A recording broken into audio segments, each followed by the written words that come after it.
Hello guys, welcome to Fiction Quest. So in this video, we will see, what if Naruto is reborn in Bleach and gets a harem with Rukia, Orihime and Yoruichi? If you enjoy these kinds of stories, don't forget to show us some love by hitting the like button and subscribing to the channel. Your support means the world to us. Now, let's start the story. Chapter 1. The Echo of a Fox. The morning sun over Karakura town fought a losing battle against a stubborn blanket of gray clouds, casting the world in a muted, indecisive light. For Arashi Uzumaki, it was just another reason to run faster. The worn strap of his school bag dug into his shoulder as he rounded a corner, his sneakers slapping against the pavement in a rhythm that was more controlled explosion than simple footfalls. He was late, again, but it had been for a good cause. Mrs. Tanaka's grocery bag had split open 3 blocks back, and a rolling cascade of oranges was a crisis that demanded immediate, energetic intervention. "Sorry, excuse me, coming through," he yelled, his voice a cheerful boom that turned heads. He was a splash of vibrant color in the drab morning. His hair was a shock of untamable blonde, like spun gold catching a sun that wasn't there, and his eyes were a shade of blue so intense they seemed to hum with their own energy. On each cheek were 3 faint, whisker-like marks, birthmarks he'd been told.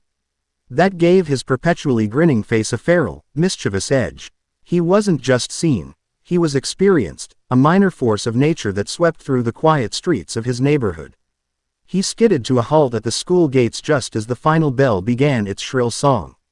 "Made it," he gasped, grinning at the security guard who just sighed and waved him through.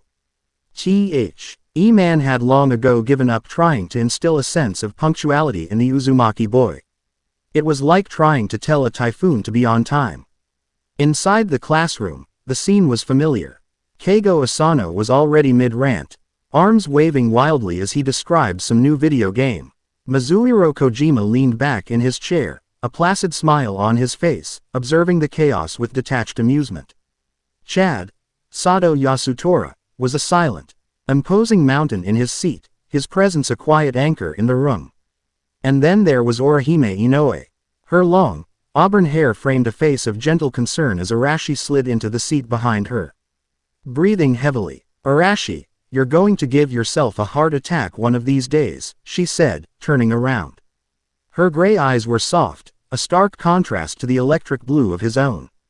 "Nah, my heart's too stubborn for that," he laughed, ruffling the back of his own hair. Had to play hero. A legion of rogue oranges was threatening the peace. Orihime giggled, a sound like wind chimes. "Well, the town is safer for your efforts, Sir Arashi." She hesitated for a moment, her smile softening into something more genuine. "Are you still coming with me this afternoon? To visit my brothers, you know." His grin didn't falter, but the energy in his eyes gentled. He nodded, his voice losing its boisterous edge. "Of course, wouldn't miss it for the world, Orihime. Promise." Her relief was a palpable thing. A quiet warmth that spread between them. It was a dynamic they had fallen into effortlessly. He was the whirlwind, and she was the calm center he always seemed to orbit. He felt a fierce, almost primal need to keep that gentle smile on her face, to protect it from a world that seemed all too eager to wipe it away.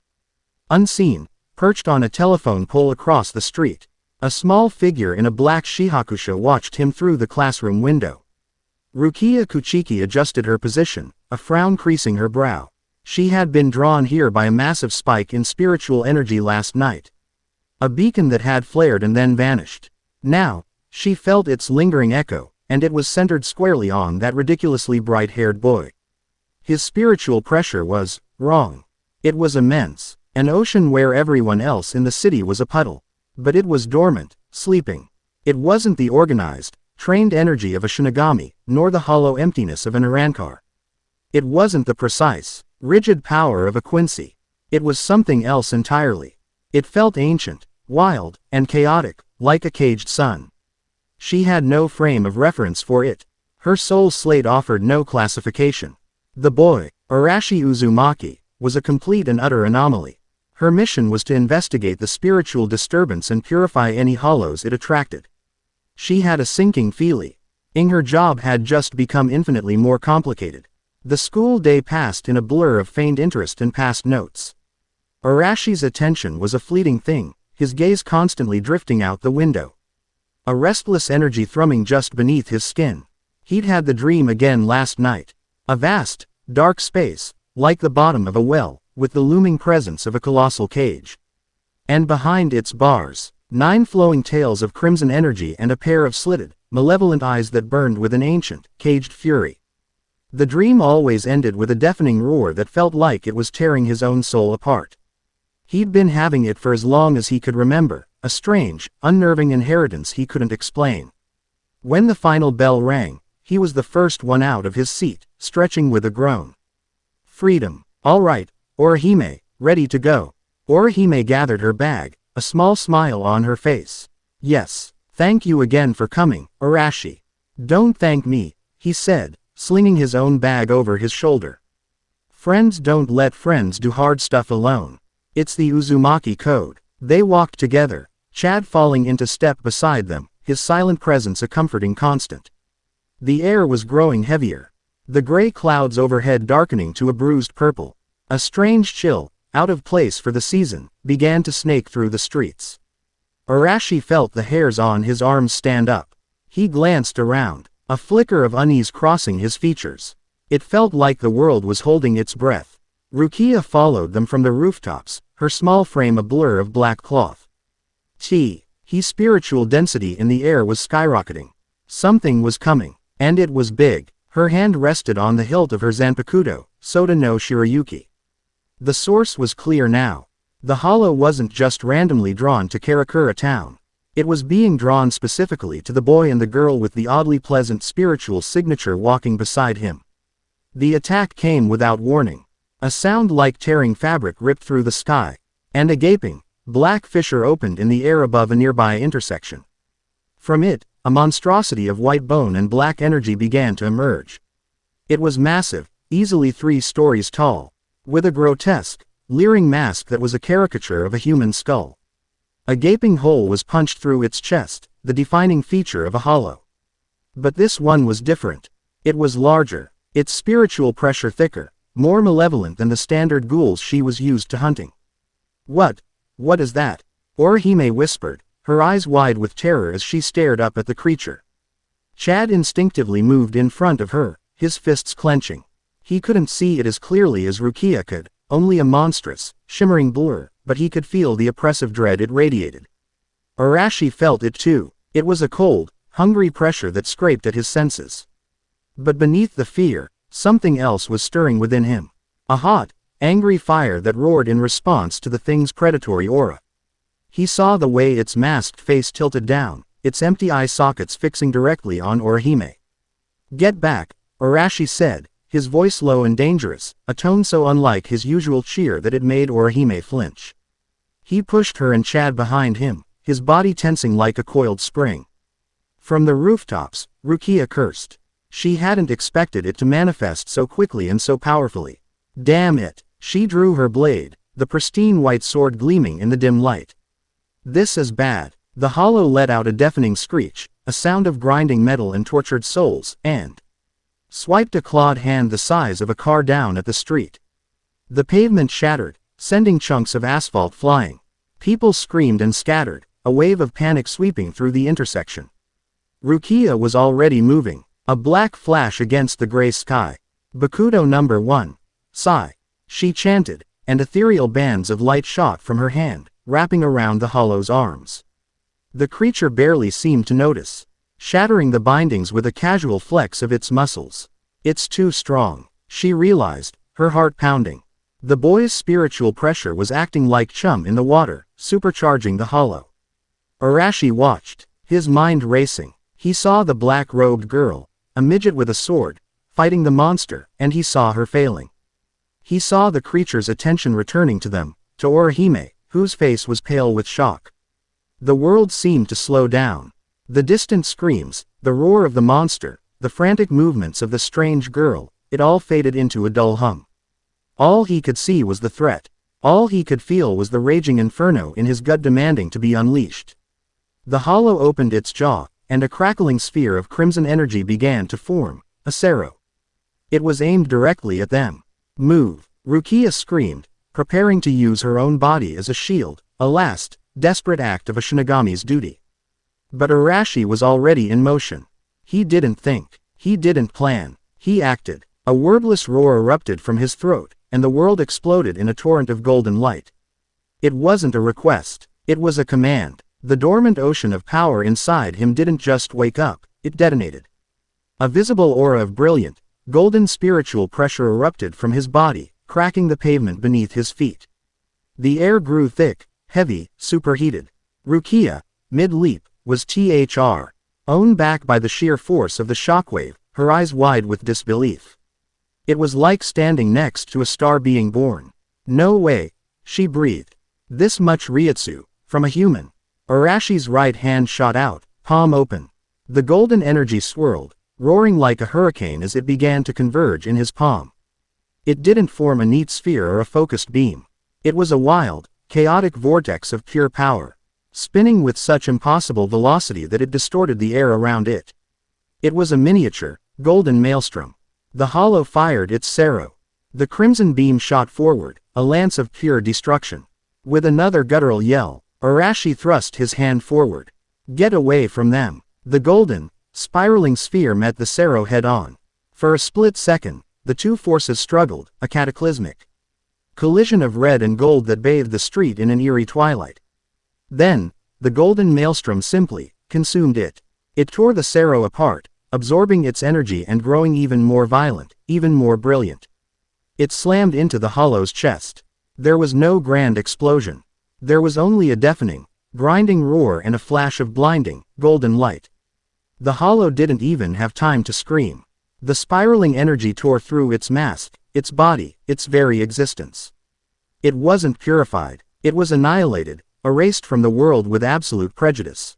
The vortex of power continued its path, carving a deep, smoking trench in the street before finally dissipating 50 meters away, leaving behind a trail of molten asphalt and shattered concrete. The silence that followed was absolute. The oppressive spiritual pressure vanished. The chill in the air was gone. The only sounds were the distant sirens and the ragged, desperate gasps for breath from Arashi. The golden aura around him flickered and died. And he collapsed to his knees, his right arm hanging limp and smoking, the skin blistered and raw. The sheer, untamed power had overloaded his body. Orihime and Chad rushed to his side. Their faces a mixture of terror and awe. Arashi, are you okay? Your arm. Orihime cried, her hands hovering over the injury, unsure of what to do.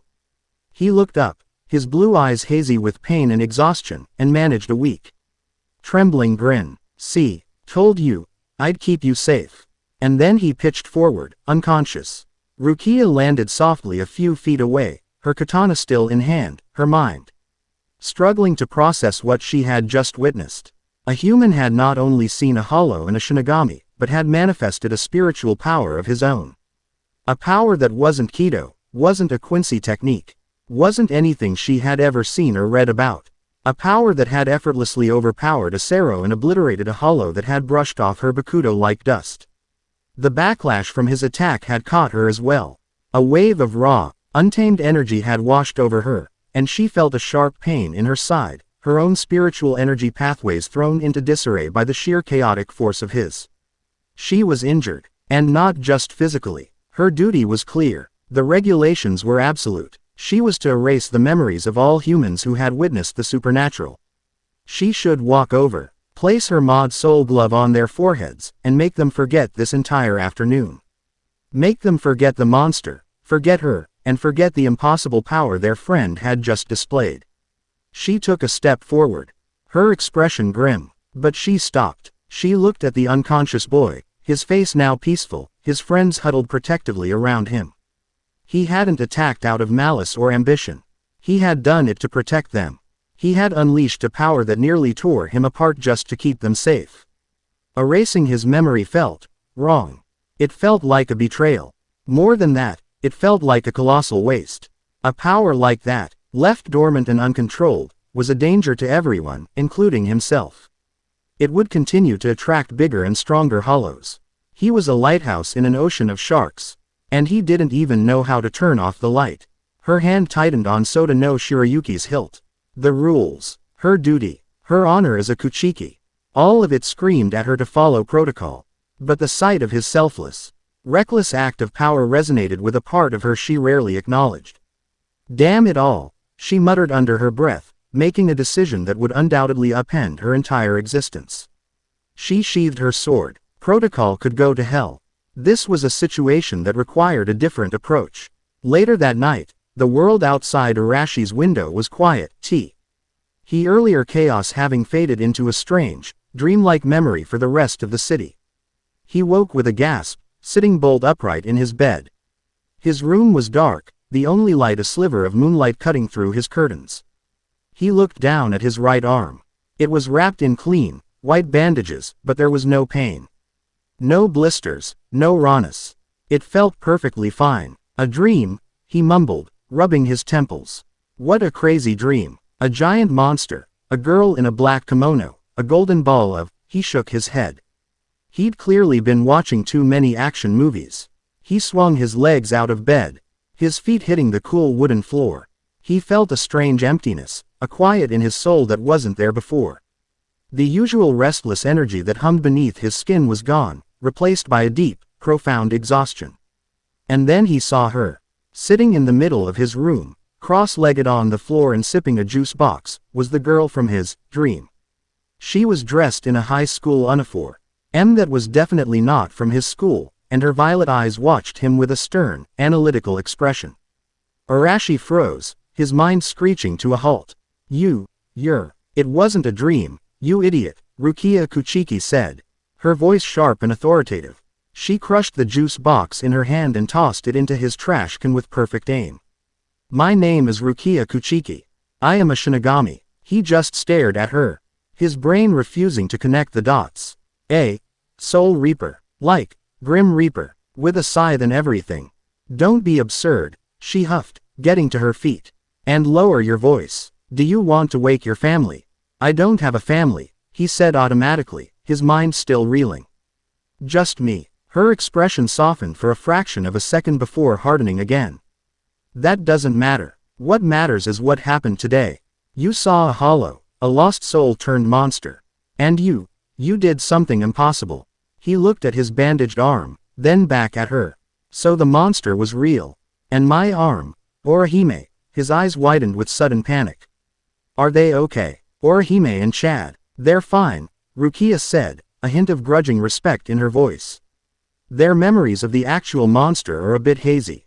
A side effect of the shock in your explosion. They think there was a gas leak. But you remember everything, don't you? He nodded slowly. The golden spinny thing, what was that? That's what I'd like to know, she said, circling him like a curious predator. I have never seen a power like that. It is not Shinigami. It is not Quincy. It is raw, chaotic, and absurdly powerful. And because of it, I am in a great deal of trouble. She gestured to herself. Your little light show nearly tore my spiritual body apart. I'm stuck here, in this temporary body, this Gigai, until I recover. Arashi's head was spinning. Shinigami, hollows, Gigai, it was all too much. So, what does this have to do with me? Rukia stopped in front of him, her gaze intense. Everything. Your power is a beacon. It will draw more hollows, stronger hollows. You can't control it, and right now, I am too weak to perform my duties to protect this town. Which leaves us with a very problematic solution. She reached out and poked him hard in the chest. Because of your interference, you now have a responsibility. I was injured on your turf, because of your power. Therefore, until I recover my strength, you will take over my duties.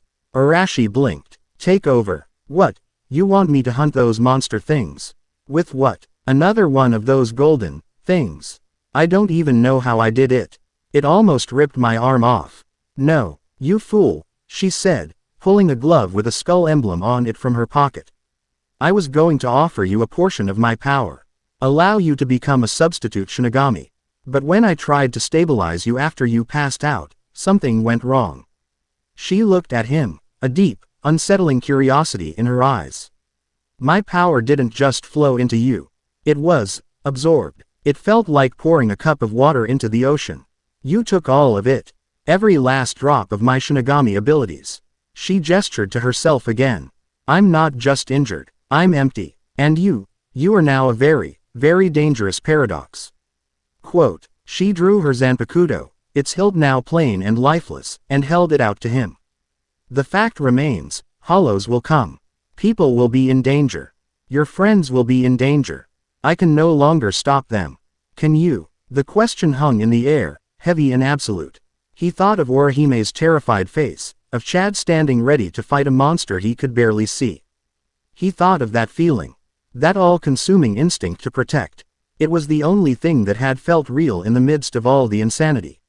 His exhaustion seemed to melt away, replaced by a familiar, stubborn fire. He looked from the sword to Rukia's determined face, and his own expression hardened with resolve. He didn't understand any of this. But he understood responsibility. He understood protecting his friends. He reached out and took the hilt of the sword. The moment his fingers closed around the cloth wrap, something inside him clicked into place. The strange emptiness he'd felt was filled, not just by Rukia's borrowed power, but by his own dormant energy surging to meet it, recognizing a familiar vessel. The plain hilt pulsed with a faint, golden light. All right, Arashi Uzumaki said, his voice steady and clear. What do I have to do?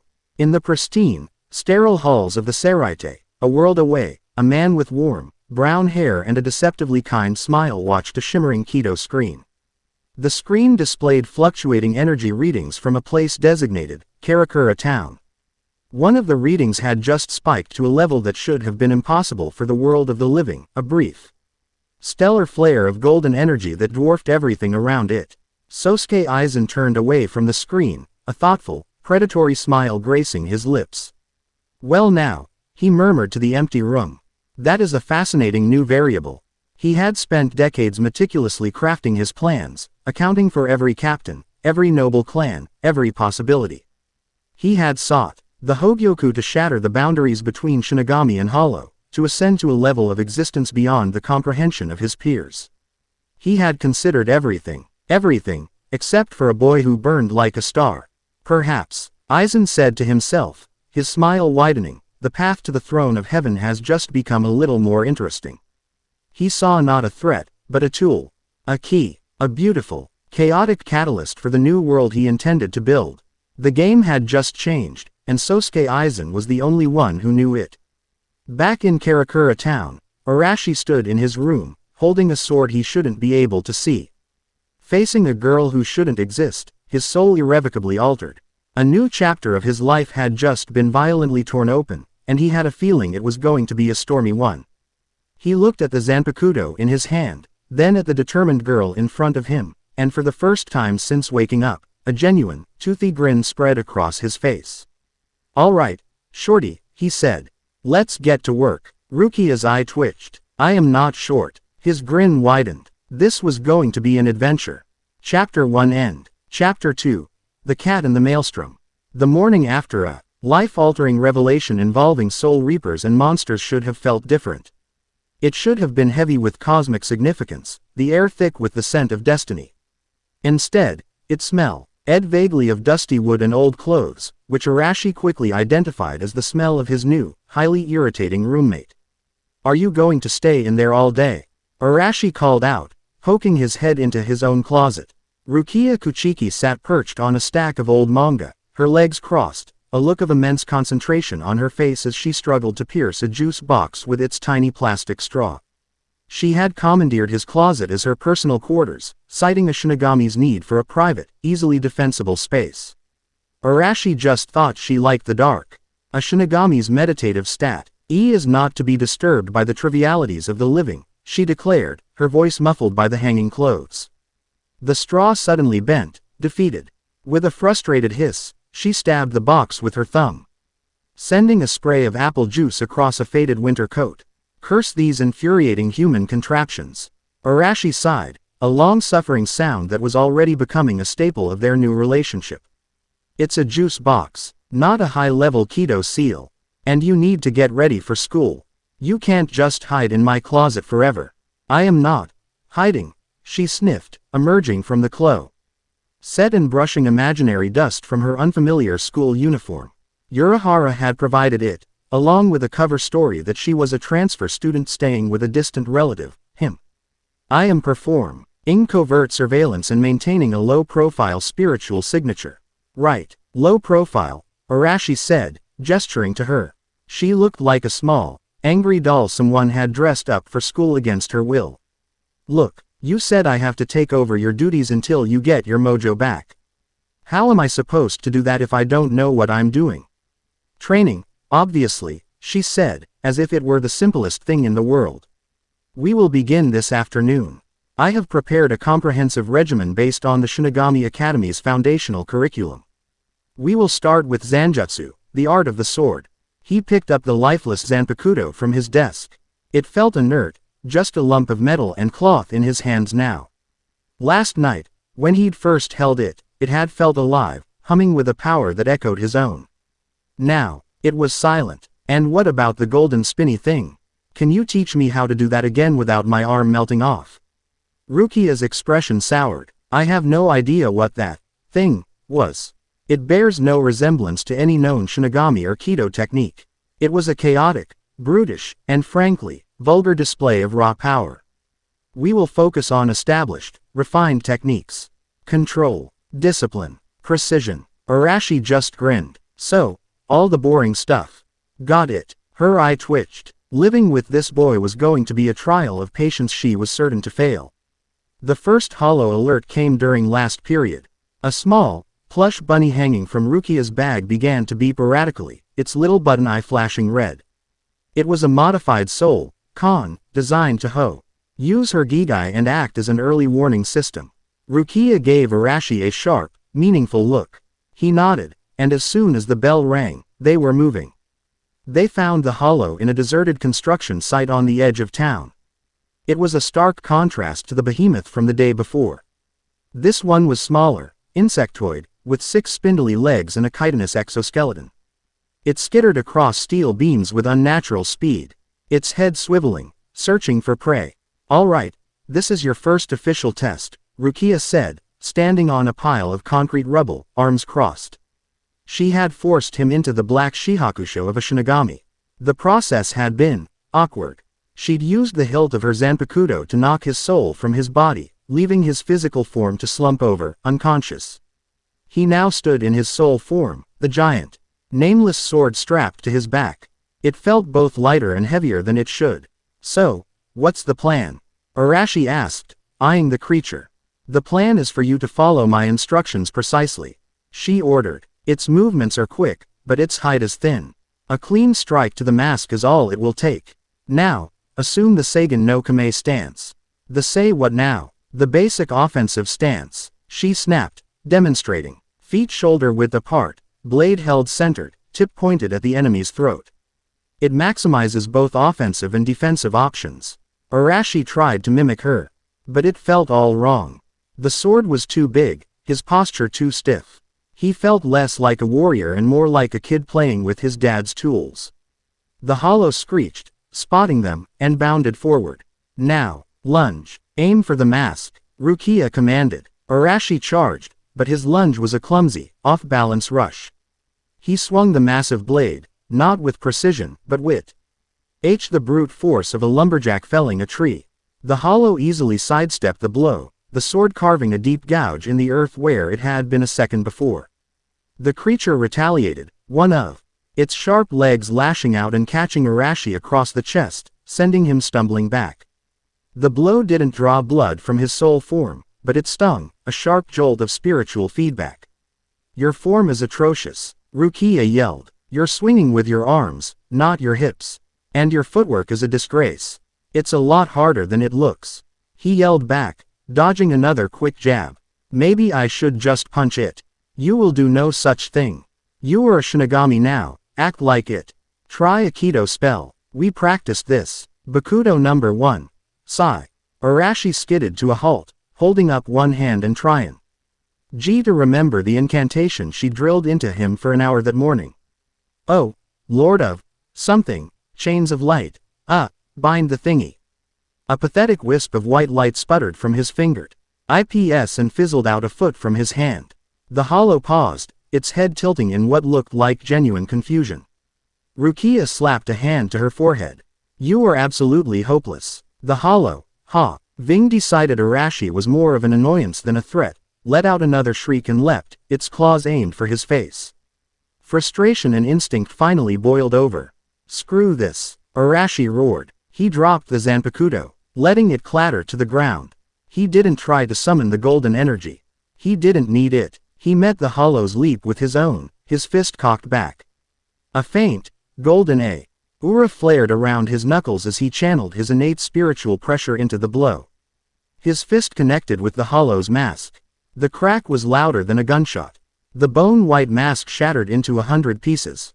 And the creature's body dissolved into black dust, its tormented soul released and purified by the sheer force of the impact. Arashi landed lightly on his feet, breathing hard, his knuckles tingling. He looked at his hand, then at the dissipating motes of the hollow. See, punching works. Rukia stared, her mouth slightly agape. He had purified a hollow with a single, unarmed strike. He hadn't used a Zanpakuto to cleanse its sins, he had simply overpowered its existence. It was crude, it was barbaric, and it was terrifyingly effective. That is not how it's done, she finally managed. Though her voice lacked its usual conviction. But it worked, didn't it? He said, picking up the giant sword and slinging it over his back with a grin. Sometimes you just gotta go with what you're good at. Unbeknownst to them, their little skirmish had not gone unnoticed. In a small, unassuming corner store filled with candy and oddities, a man in a green striped bucket hat and traditional wooden geta watched a small, flickering screen. The screen showed a simplified map of the town, with 2 blinking dots, one black, one a brilliant, flaring gold, and a third, red dot that had just vanished. My, Kazuki Urahara said, snapping his fan shut with a click. He's even more of a delightful disaster than I anticipated. Wouldn't you agree? A sleek black cat, sitting on counter and grooming a paw with meticulous care, paused and opened one luminous golden eye.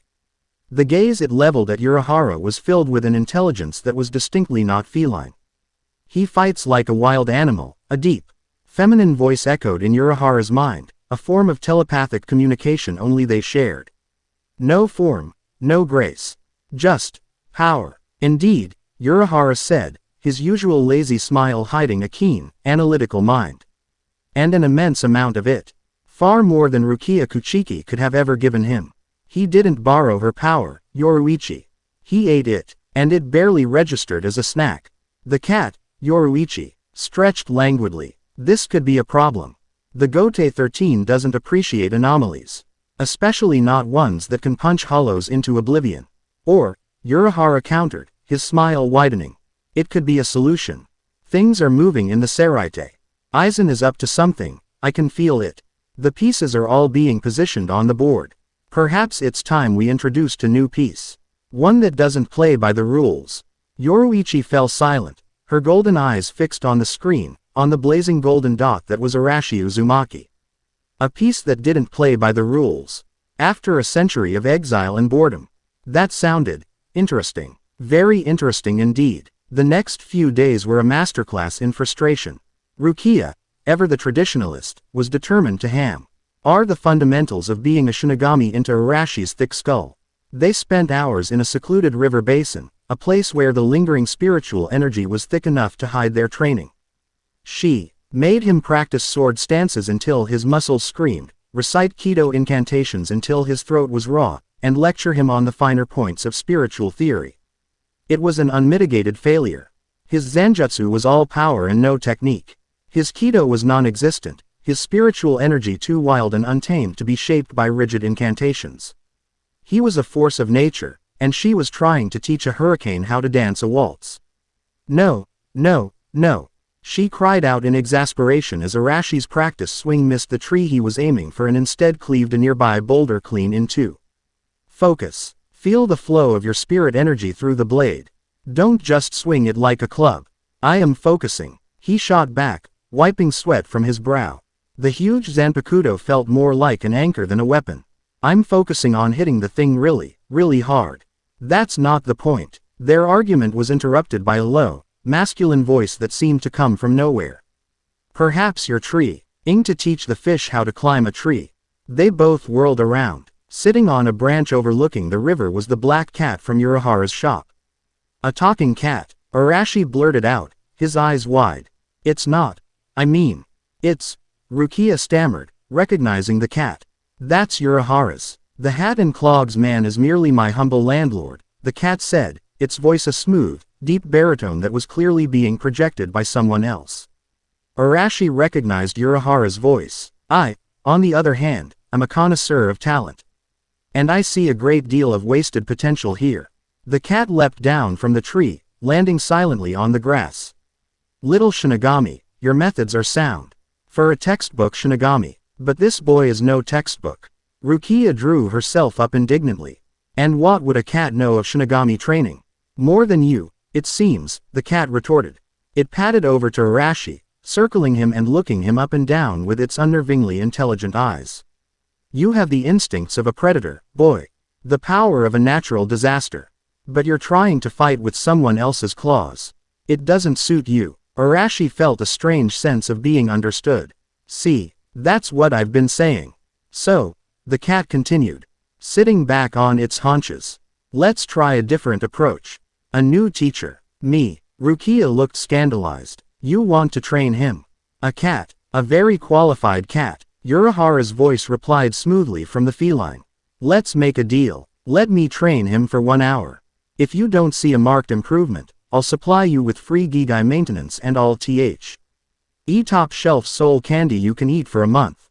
Rukia's eyes lit up at the mention of soul candy. Her pride warred with her practical needs. Finally, with a sigh of defeat, she relented.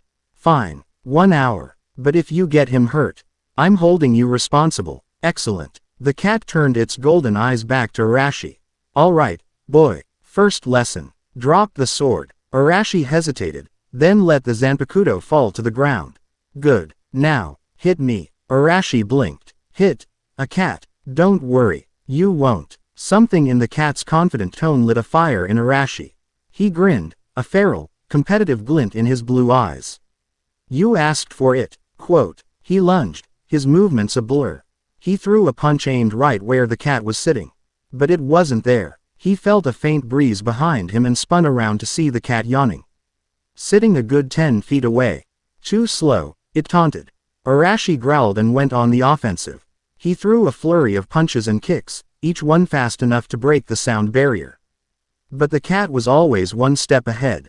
It moved with an impossible, fluid grace, dodging, weaving, and parrying his attacks without ever seeming to try. It wasn't just fast, it was economical. Not a single wasted motion. You're all power, no focus, the cat lectured as it casually sidestepped a roundhouse kick that cracked the earth. You telegraph every move, your fighting style is a tantrum. Effective against mindless beasts, useless against a true opponent. Arashi was panting, sweat pouring down his face.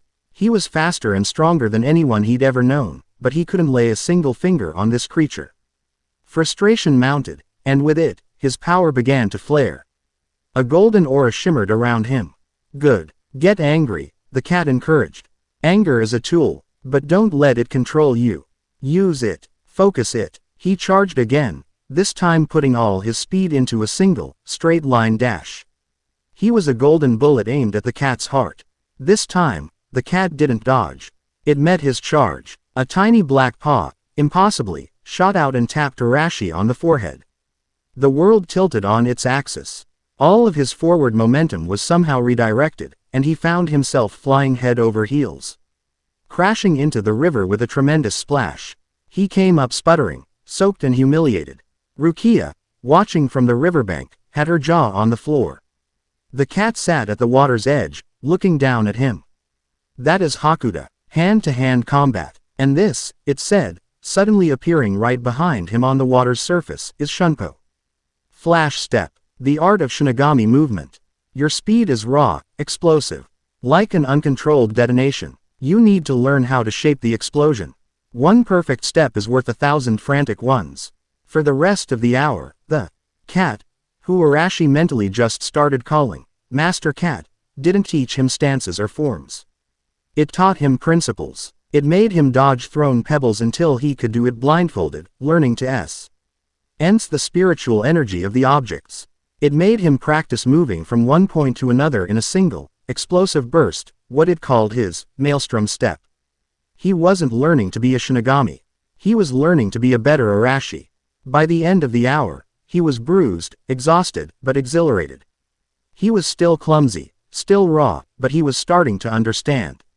His power wasn't a tool to be wielded, it was a part of him. An extension of his will. Time's up, the cat announced. You're a terrible student, but you learn fast. Keep practicing. We'll continue tomorrow. And with a flick of its tail, it was gone.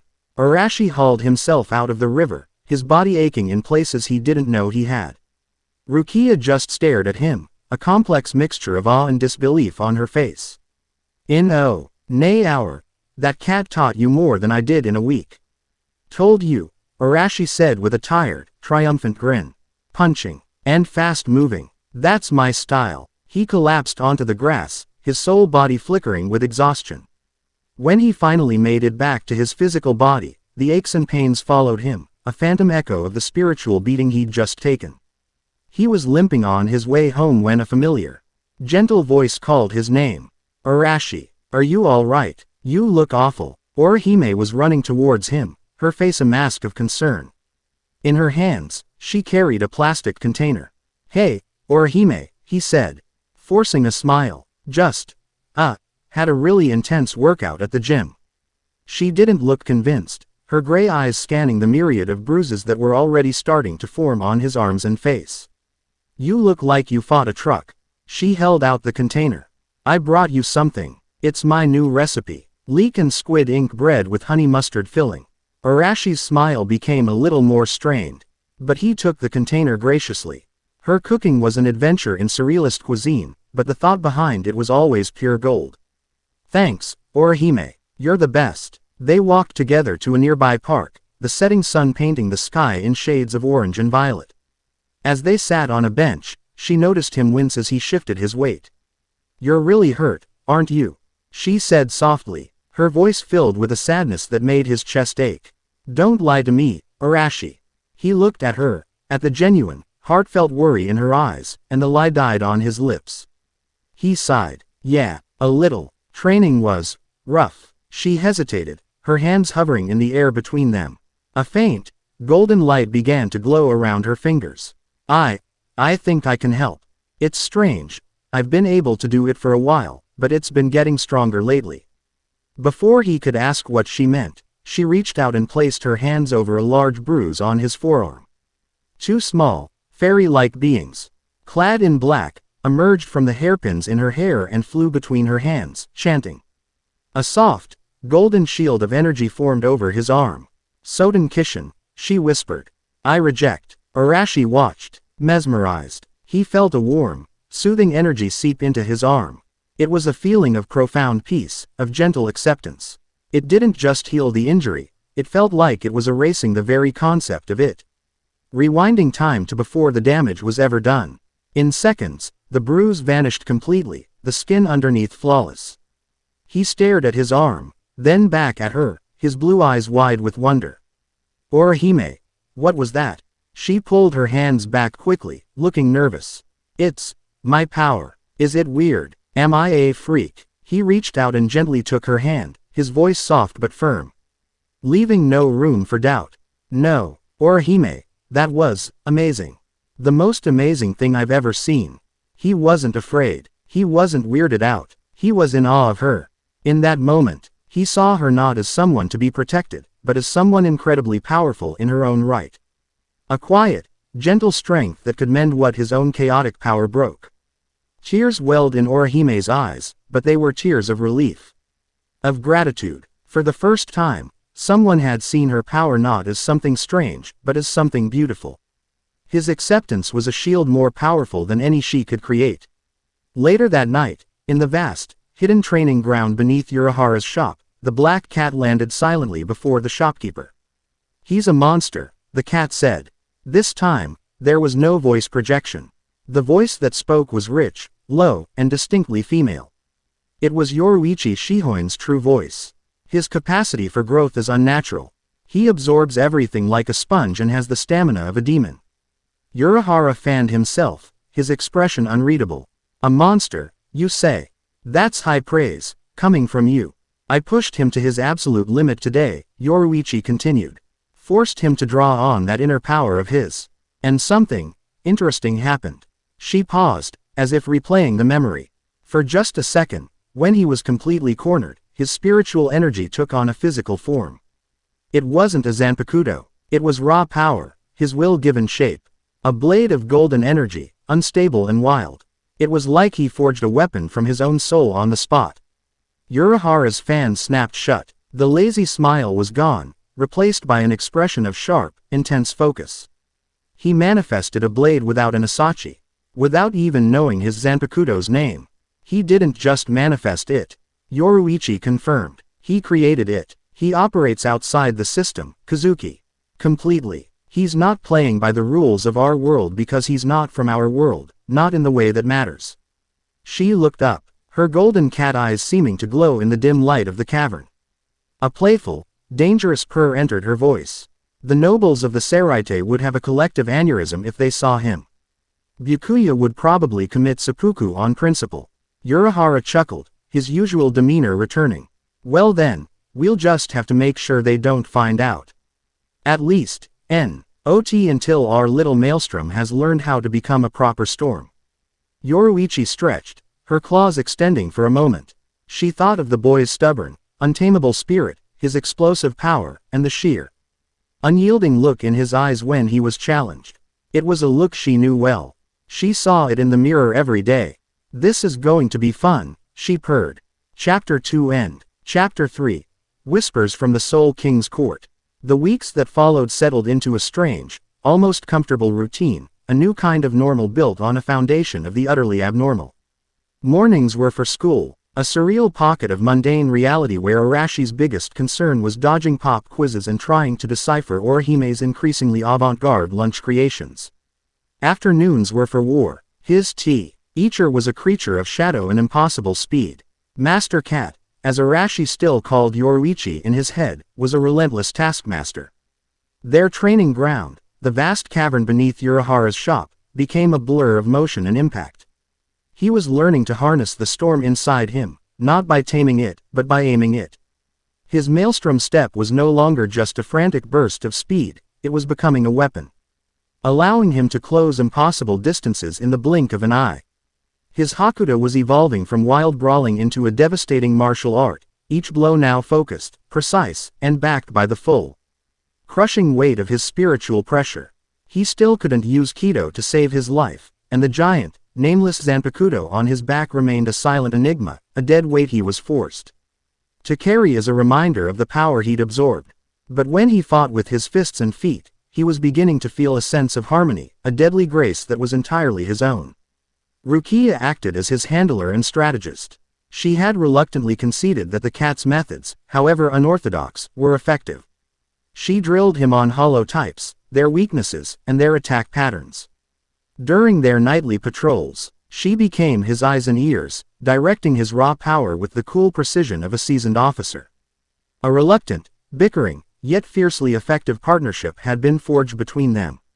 Your form is still sloppy, she commented one afternoon, watching from the sidelines as Arashi dodged a series of high-speed projectiles launched by one of Urahara's bizarre training machines. You leave your left side open for a full half-second after you pivot. I'm a little busy not getting vaporized right now, he yelled back, ducking under a beam of energy and retaliating with a palm strike that sent a shockwave of golden spiritual energy into the machine, causing it to sputter and smoke. That's no excuse for poor fundamentals, she retorted, though a small, almost imperceptible smile touched her lips. He was a disaster, a walking defiance of every rule she'd ever been taught. And he was, without a doubt, the most incredible student she had ever seen. The air in the cavern suddenly changed. It was not a gradual shift. It was a violent, instantaneous drop in atmospheric pressure, a feeling of immense weight pressing down from all sides. The air grew cold, sharp, and still. The humming of Urahara's machines died. Even the dust motes dancing in the shafts of light seemed to freeze in place. It was the silence of a world holding its breath before an execution. Arashi stumbled to a halt, the golden aura around his fists flickering out. What is that? He gasped, feeling a pressure on his soul so immense it was hard to breathe. It was 1,000 times heavier than any hollow they had ever faced. It was the feeling of two mountains materializing where there had been only air. Rukia's face had gone bone white. Her violet eyes were wide with a terror so profound it stole her voice. She knew this feeling, this cold, suffocating presence, this absolute, unyielding authority. She had spent her entire life living in its shadow. Rukia, Arashi asked, his eyes sharp with concern as he moved to her side. What's wrong? She was trembling, her gaze fixed on the ceiling, as if she could see through the layers of earth and concrete to the sky above. He's here, she whispered, her voice a fragile, broken thing. Brother. Before Arashi could ask what she meant, a new voice, lazy and detached, echoed from the entrance to the training ground. Well now, seems the party has arrived sooner than expected. Urahara stood there, his bucket hat casting a shadow over his eyes, his fan held loosely in one hand. The usual playful glint was gone from his expression, replaced by a razor-sharp focus. The Senkaimon opened less than a minute ago. They're fast. Who is here? Arashi demanded, his protective instincts flaring at the sight of Rukia's fear. Captains of the Gote 13, Urahara said, his tone grim. Or rather, one captain and his lieutenant. They have come for Rukia-chan. And, I suspect, for a look at the spiritual anomaly who has been Makin. Such a mess of things in their jurisdiction. He glanced at Arashi. That would be you. The world above them erupted. There was no sound, but the spiritual pressure that flooded the city was a deafening scream. We have to go, Arashi said, his decision instantaneous. He looked at Rukia, at her terrified expression, and a cold, hard resolve settled in his heart. He didn't care what a captain was. No one was going to take his friend. Not while he was still breathing. They emerged from the shop into a city that felt fundamentally wrong. The sky was the same, the buildings were the same, but the air was thick with a palpable sense of dread. In the middle of the street, two figures stood as if they had been carved from the silence. One was tall and lean, with fiery red hair tied in a high ponytail and intricate tattoos across his brow. He wore the standard Shinigami Shihakusho, a cocky, arrogant sneer plastered on his face as he surveyed his surroundings. His spiritual pressure was a wild, jagged thing, like a bonfire threatening to rage out of control.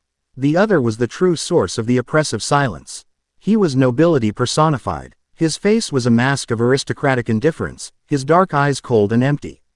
He wore a pristine white haori over his uniform, the symbol of a captain, and a priceless, sea-green scarf, the Kenseiken, a symbol of his clan's leadership. His Ori presence seemed to drain the color and warmth from the world. This was Byakuya Kuchiki, captain of the 6th Division and Rukia's adoptive older brother. Rukia froze, unable to move, unable to speak. All the bravado, all the authority she had projected for weeks, crumbled to dust in his presence. She was once again the lost girl from the Rukongai, a child playing at being a noble, standing before the man she could never hope to please. Rukia, Byakuya said. His voice was not loud, but it cut through the air like a shard of ice. It was a statement, not a question. You have broken the law. Why? Oh, you have illegally transferred your powers to a human. You have abandoned your post. You will return to the Soul Society to face your judgment. He didn't even glance at Arashi. In his eyes, the blonde boy was not an opponent, not a person, but an irrelevance, a piece of evidence in his sister's crime.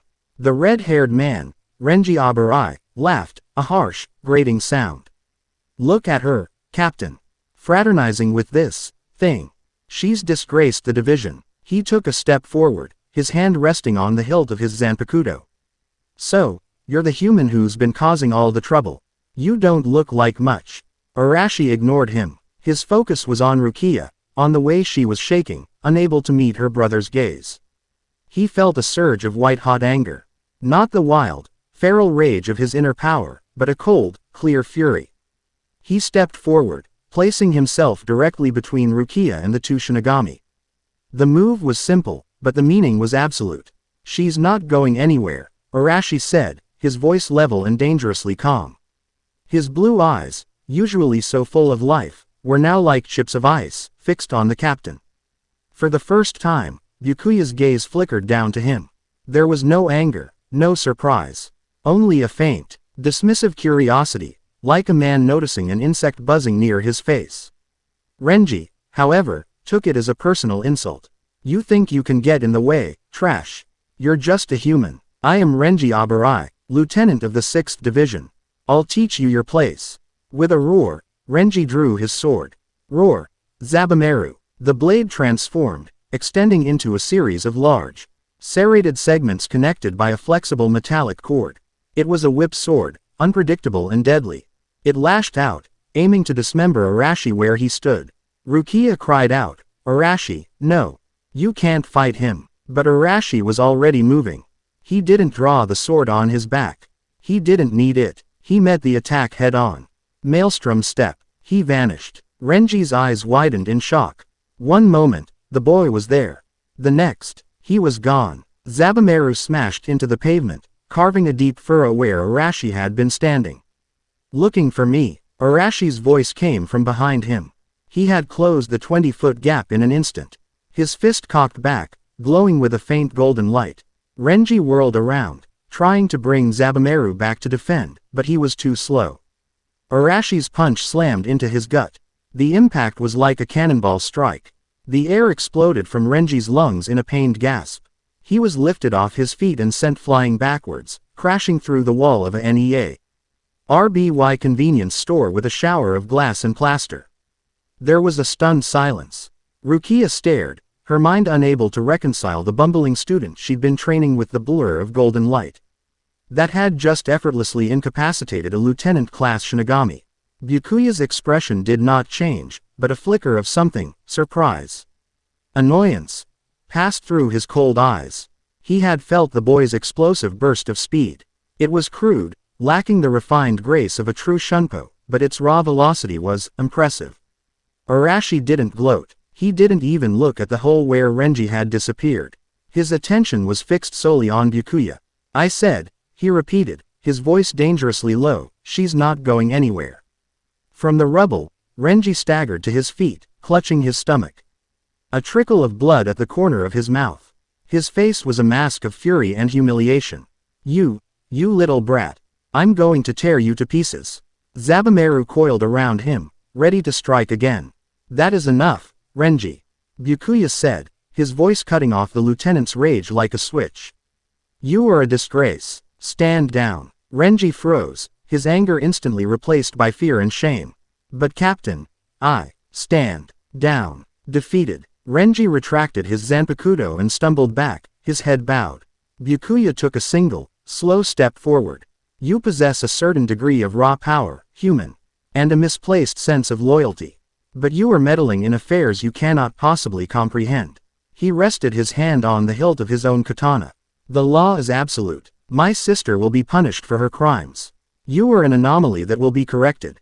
This is not a debate. I don't care about your laws. Arashi shot back, his own spiritual pressure flaring to life, a visible golden aura beginning to shimmer around him. I care about my friends. And you're not taking her. Byakuya sighed, a soft, weary sound of utter boredom. So be it. He vanished. It was not like Arashi's maelstrom step. There was no explosive burst of power. No distortion of the air. Byakuya was simply there one moment and gone the next. Arashi's senses screamed a warning, but he couldn't react fast enough. He felt an icy presence behind him. A whisper of cold steel against his neck. It is over, Byakuya's voice said, calm and final, right beside his ear. Arashi's instincts, honed by weeks of brutal training with Yoruichi, took over. He dropped, tucking and rolling forward, the captain's blade slicing through the air where his throat had been. He came up into a crouch, spinning around, his hand already glowing. But Byakuya was gone again. A sharp, searing pain erupted in his shoulder as a blade pierced straight through it. He looked to his side to see Byakuya standing there, his face impassive, his sword pinning Arashi's body. Another flash, and the blade was gone, but now his leg buckled, a deep cut severing the muscles in his thigh. It wasn't a fight, it was a dissection. Byakuya was moving with a technique called Senka, a form of shunpo that combined speed with a series of precise strikes to a target's spirit chain and soul sleep, severing the source of their spiritual power. Arashi was being dismantled, piece by piece, by an opponent he couldn't even see. He roared in frustration and pain, unleashing a wave of golden energy that forced Byakuya back a few paces. He staggered, trying to stay upright, his body screaming in agony. The gap in power, in sheer skill, was not a gap. It was a chasm. He was an angry child swinging a stick at a god. Your power is chaotic and undirected, Byakuya stated, his blade held ready. Not a single drop of blood staining its perfect surface. It is an impurity. I will erase it. He raised his sword for the final blow, aiming for the center of Arashi's chest. Rukia screamed his name, a sound of pure anguish.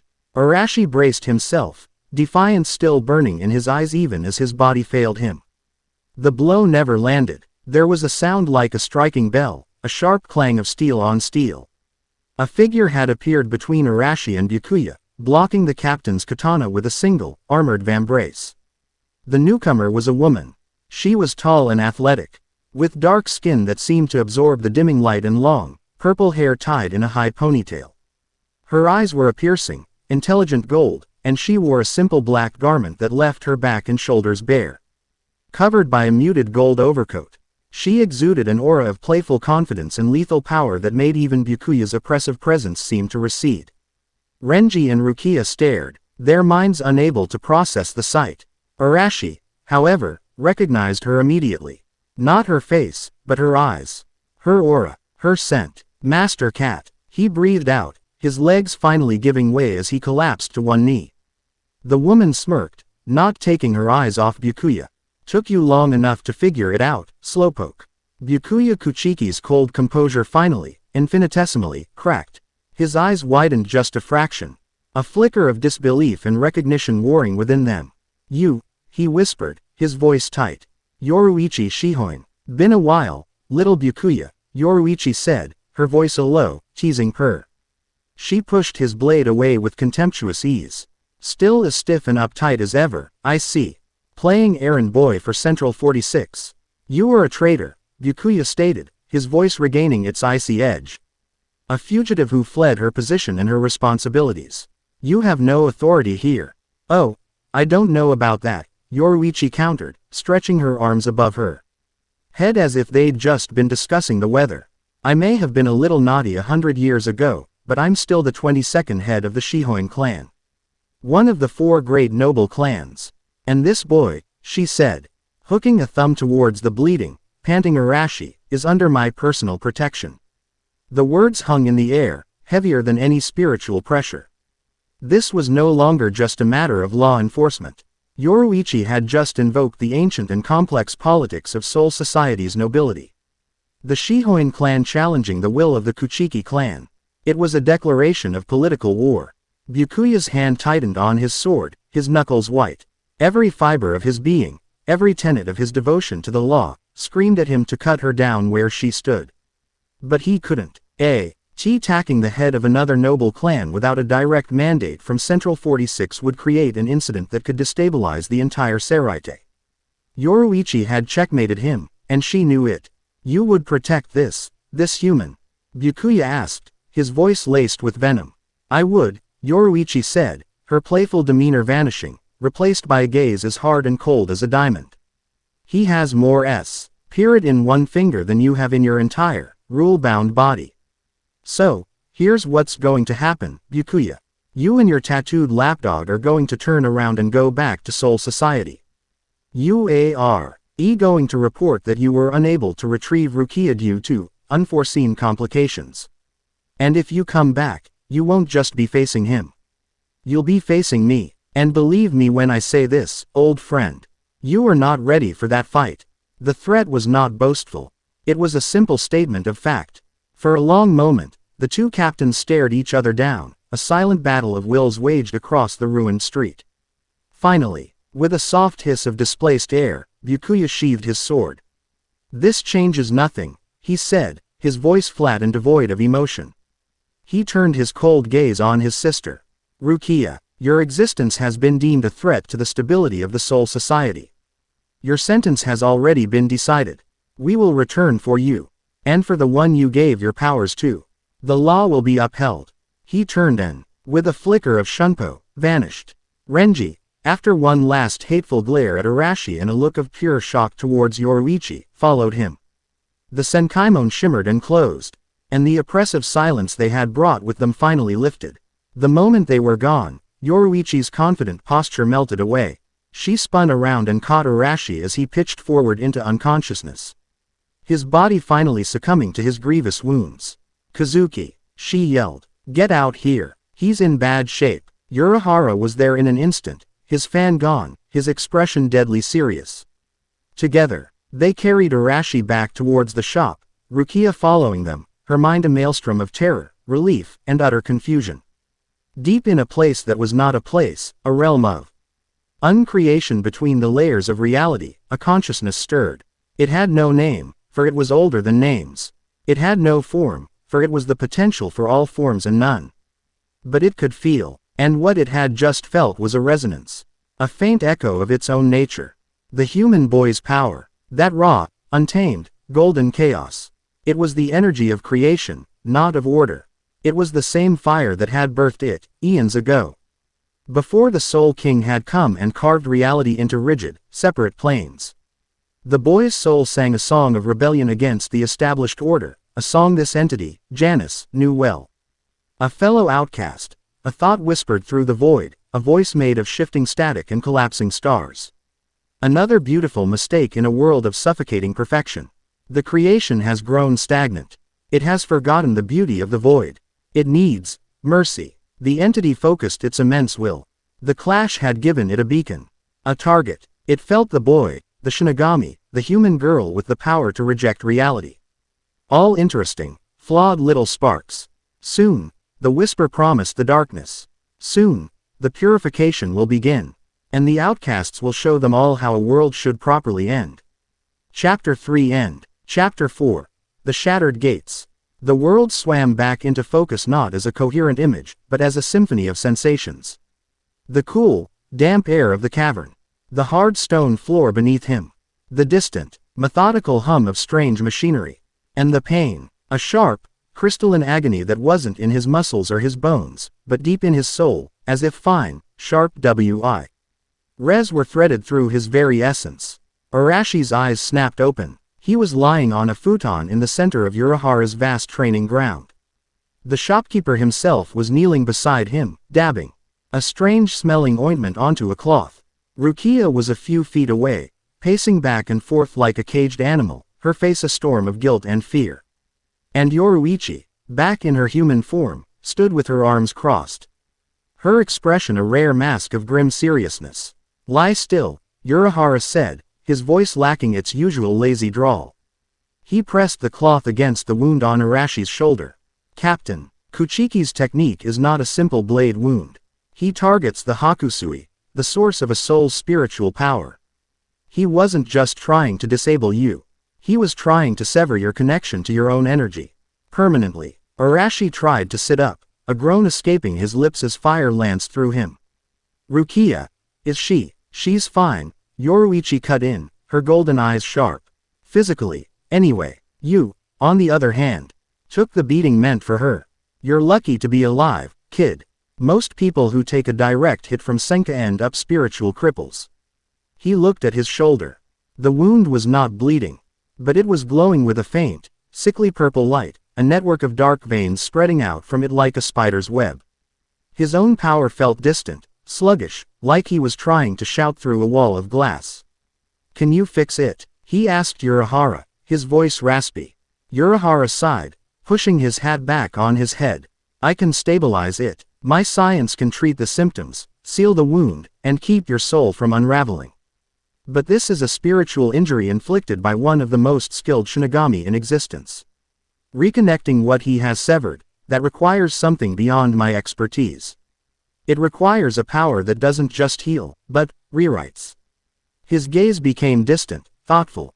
Rukia finally stopped pacing, her voice trembling with self-loathing. "This is my fault. All of it. If I had just gone with him, you wouldn't be." "Don't," Arashi growled, the effort costing him. "Don't you dare finish that sentence.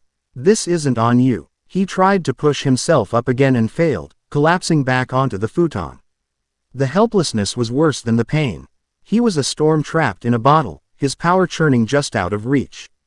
There might be a way, Yoruichi said, her eyes meeting Urahara's. A very slim, very strange way. Urahara nodded slowly. The Inoue girl. Her spiritual signature is unlike anything I've ever recorded. It's not Shinigami, not Hollow, not Quincy. It's something other. A power of absolute rejection. Bring her here, Yoruichi commanded, her voice leaving no room for argument. Now, it felt like an eternity, but it was only 20 minutes. The Avi stone slab that served as an entrance to the training ground rolled aside, and Orihime rushed in, followed closely by the silent, imposing figure of Chad.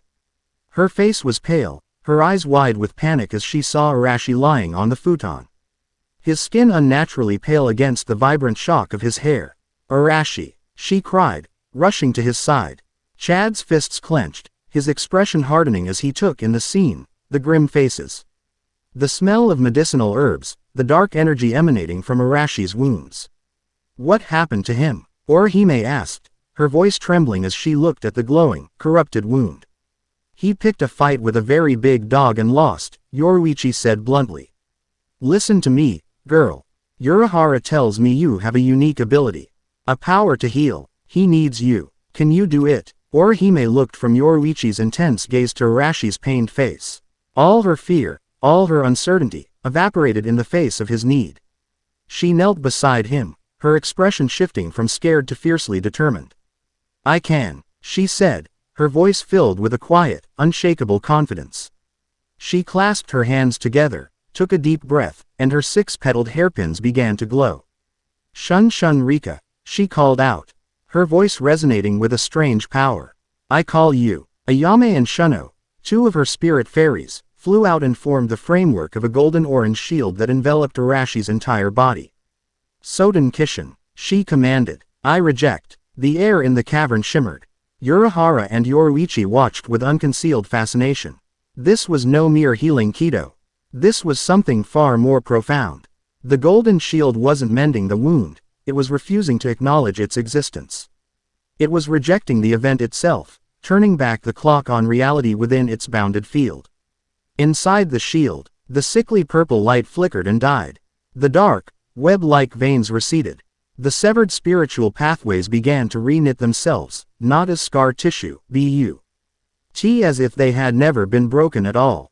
Arashi felt the wall between him and his power dissolve.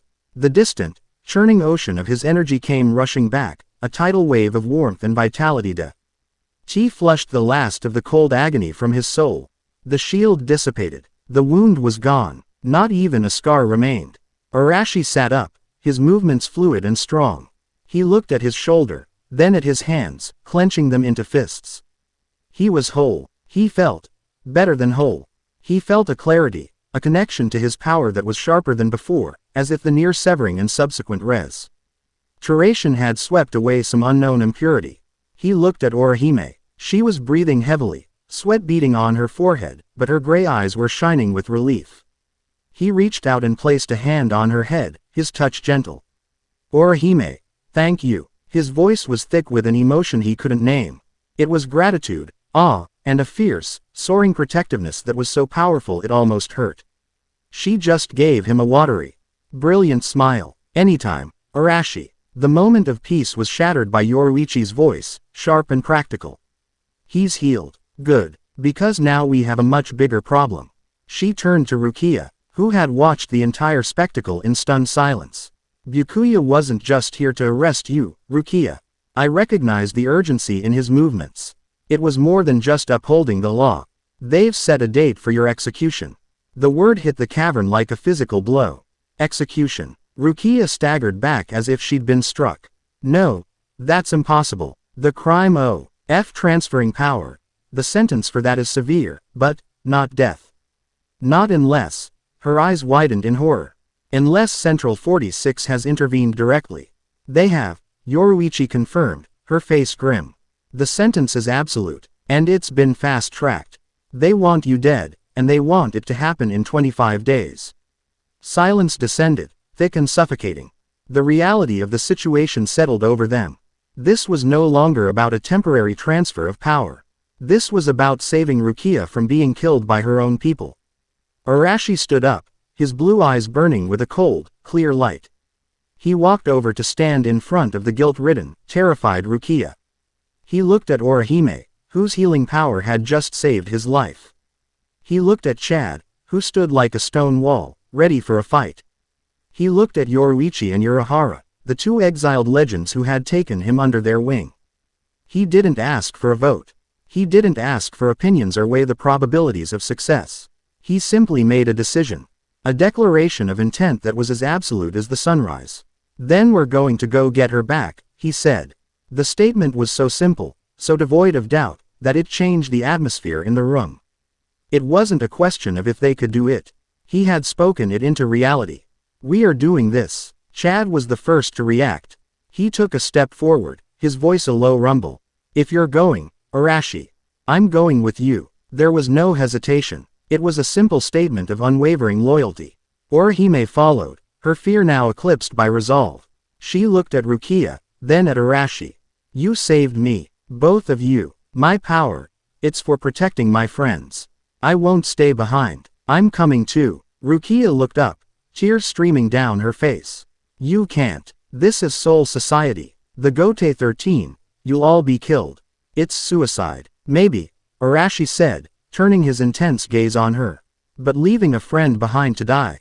That's not suicide. That's just not living. We don't leave people behind. End of story. His conviction was a tangible force, a gravity that pulled them all into his orbit. He wasn't a king giving orders. He was a compass needle, pointing true north, and they were all aligning themselves to him. A noble sentiment, a new voice drawled, cool and analytical. But a tactically foolish one. A young man in a pristine white high school uniform and wire-rimmed glasses stood at the entrance to the cavern. He pushed his glasses up his nose, his expression one of faint disdain. Ryu Ishida, Arashi said, surprised. What are you doing here? I sense the immense spiritual pressures clashing earlier, Ryu said, his eyes sweeping over the group. He lingered for a moment on Rukia. Two captain-class Shinigami and your own, vulgar power surge. It was hard to miss. I came to investigate. His gaze hardened. And I heard everything. You intend to invade the Soul Society. The very heart of the Shinigami who slaughtered my people. Your people? Arashi asked, confused. I am a Quincy, Ryu declared, a dramatic flair in his posture. And I bear a deep and abiding hatred for all Shinigami. Then this doesn't concern you, Yoruichi said, her voice sharp. On the contrary, Ryu countered, his eyes locking with Arashi's. It concerns me greatly. You, the human who wields the power of a Shinigami, intend to challenge their entire military institution. I cannot allow you to do this alone. Arashi raised an eyebrow. You want to help. Don't misunderstand me, Ryu said quickly, a faint blush on his cheeks. I am not doing this for you, or for her, he said, gesturing to Rukia. I am doing this to prove the superiority of the Quincy. I will go with you to Soul Society, and I will show you all that a single Quincy is worth more than 1,000 of your brutish Shinigami. This is a matter of pride. Arashi just grinned. The kid's logic was twisted, but his intent was clear. He was in. Whatever you say, glasses. Welcome to the team. Urahara clapped his fan against his palm, a wide, slightly manic grin spreading across his face. Well, this is just wonderful. A passionate, if somewhat dysfunctional, little rescue squad. I love it. He became serious again. But this is no simple task. The Seraite, where Rukia-chan is being held, is protected by the Shikanmaku, a spherical barrier that repels all spiritual matter. Nothing gets in or out without permission. And even if you get past that, you'll be facing the Gote 13. 13 divisions of trained soldiers, each led by a captain whose power can level a city block. So how do we get in? Arashi asked, undeterred. There is a way, Yoruichi said, stepping forward. A dangerous, one-way trip. Kazuki developed a process to create a portal, a Senkaimon, that is not tied to the Shinigami's official network. It will punch a hole through the barrier and get you inside. But once you're in, you're on your own. We'll need a week, Urahara added. To stabilize the gate and to train you. You're all powerful, but you're raw. Soul Society is a different league. Chad, Your arm is not a simple weapon. It is a manifestation of your soul. Inoue, your power is not magic, it is your will made reality. Ishida, your Quincy abilities will need to be honed for battles against opponents who know how to fight your kind. And Arashi, he looked at the blonde boy, a strange, almost proud light in his eyes. We need to see if we can find the key to that sword of yours. The decision was made. The next week was a blur of frantic, desperate preparation. While Urahara worked on the portal, Yoruichi took charge of the team's training, pushing them past their limits with a brutal efficiency that left them battered but stronger. Arashi, having recovered, trained harder than anyone, driven by a singular, burning purpose. On the last night before their departure, Arashi found Orihime sitting alone on the roof of Urahara's shop, staring up at the moon. "Hey," he said softly, sitting down beside her. "Hey," she replied, her voice small. "I'm scared, Arashi." "Me too," he admitted, surprising her. "But being scared doesn't mean you stop. It just means the thing you're doing is important." He looked at her, his blue eyes gentle in the moonlight. "What you did for me, down there. I've never seen anything like it. You have this incredible, gentle strength, Orihime. Don't ever NK for a second that you're not as strong as the rest of us. You might be the strongest of us all." Tears welled in her eyes, but she smiled, a genuine, heartfelt smile that lit up her face. "Thank you, Arashi." She leaned her head on his shoulder, and they sat in comfortable silence, two friends drawing strength from each other on the eve of an impossible mission. Meanwhile, in the sterile, wet halls of the 5th Division barracks in the Seraite, a report had just been delivered. Sosuke Aizen sat behind his desk, reviewing the details of Captain Kuchiki's mission to the world of the living. His two most loyal subordinates, Jin Ichimaru and Kanami Tosen, stood before him. "So, Byakuya failed," Jin said, his perpetual, fox-like smile never leaving his face. "And all because of some human brat and a century-old fugitive. How embarrassing for the Kuchiki clan." "It is not a failure, Jin," Aizen said, his voice a calm, reassuring baritone. He placed the report down, a thoughtful, predatory gleam in his eyes. "It is an unforeseen, but ultimately beneficial, development." He stood and walked to the window, looking out over the perfectly ordered rooftops of the Seraite. "The execute Ion of Rukia Kuchiki was meant to be the focal point of the chaos I require to retrieve the Hogyoku. But I had not anticipated a catalyst of this magnitude. A group of spiritually aware humans, one of whom possesses a power that can challenge a lieutenant. They will not simply let her die." "You believe they will attempt an invasion?" Tosen asked, his blind eyes fixed in Aizen's direction. "I am certain of it," Aizen replied, a genuine smile gracing his lips. "They will be the perfect distraction. While the Gote 13 is consumed with hunting down a handful of insignificant Ryoka, I will be free to execute the final stages of my plan. Let them come. Let them tear down the gates. Let them create the chaos. They are merely pawns, playing their part in a game whose rules they will never understand." He turned back to them, his presence filling the room. "Ensure the security around the Sokyoku is porous. We want them to believe they have a chance.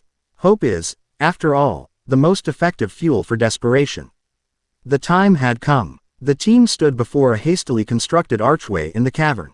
The air within the arch shimmered, a distorted, unstable tear in the fabric of space. It was the Senkaimon, their gateway to another world. Arashi stood at the front, the nameless Zanpakuto on his back. Orihime and Chad were on his left, Oryu on his right, his expression a mask of grim determination. Rukia was there, returned to her own soul form to guide them, though her power was still a fraction of what it once was. "Once you go through, the gate will close. It cannot be reopened from this side," Urahara warned. "This is it." Yoruichi placed a hand on Arashi's shoulder. "Don't die, kid. I've invested too much time in you." He looked back at her and grinned, the expression full of fire and unwavering confidence. "Wouldn't dream of it." He turned back to the shimmering portal. He thought of Rukia's face when her brother had confronted her, the fear, the despair. He thought of her execution. And he felt the storm inside him churn, eager to be unleashed. "Let's go," he said. One by one, they stepped through the shattered gates, leaving their world behind. Chapter 4 End. Chapter 5. A a storm in the Seraite. The journey between worlds was not a peaceful passage. It was a violent, disorienting plunge through a tunnel of screaming, chaotic energy. The Senkaimon spat them out into a realm called the Dongai, a featureless corridor where the walls themselves seemed to writhe and flow. Stay close, Rukia yelled over the roaring torrent. The Koryu, the restrictive current, will try to trap you. And whatever you do, do not touch the walls. They ran, a desperate scramble through a nightmare landscape. Arashi felt the current pulling at him, a thick, spiritual molasses that tried to suck him down. He flared his own energy, creating a golden wake that helped shield Orihime and Chad. Uryu, with his Quincy Harenkyaku, moved with a stiff, efficient grace, seemingly unaffected. Then, a new sound cut through the chaos. A low, rhythmic rumbling that grew steadily louder, a cosmic train bearing down on them. The Kotatsu, Rukia screamed, her face paling with genuine terror. It's the janitor. It erases everything it touches. We have to get out of its way.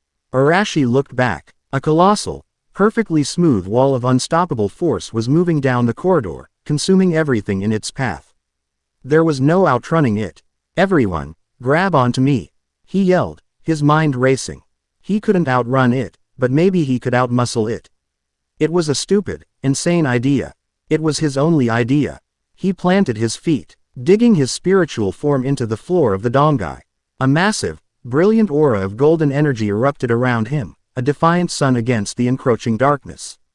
I'm not getting erased. His friends clung to him as the Kotatsu hit. The impact was not a crash, it was an absolute negation.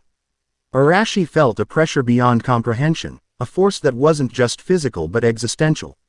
Trying to unmake him, he roared, pouring every ounce of his will, his very being, into his golden shield.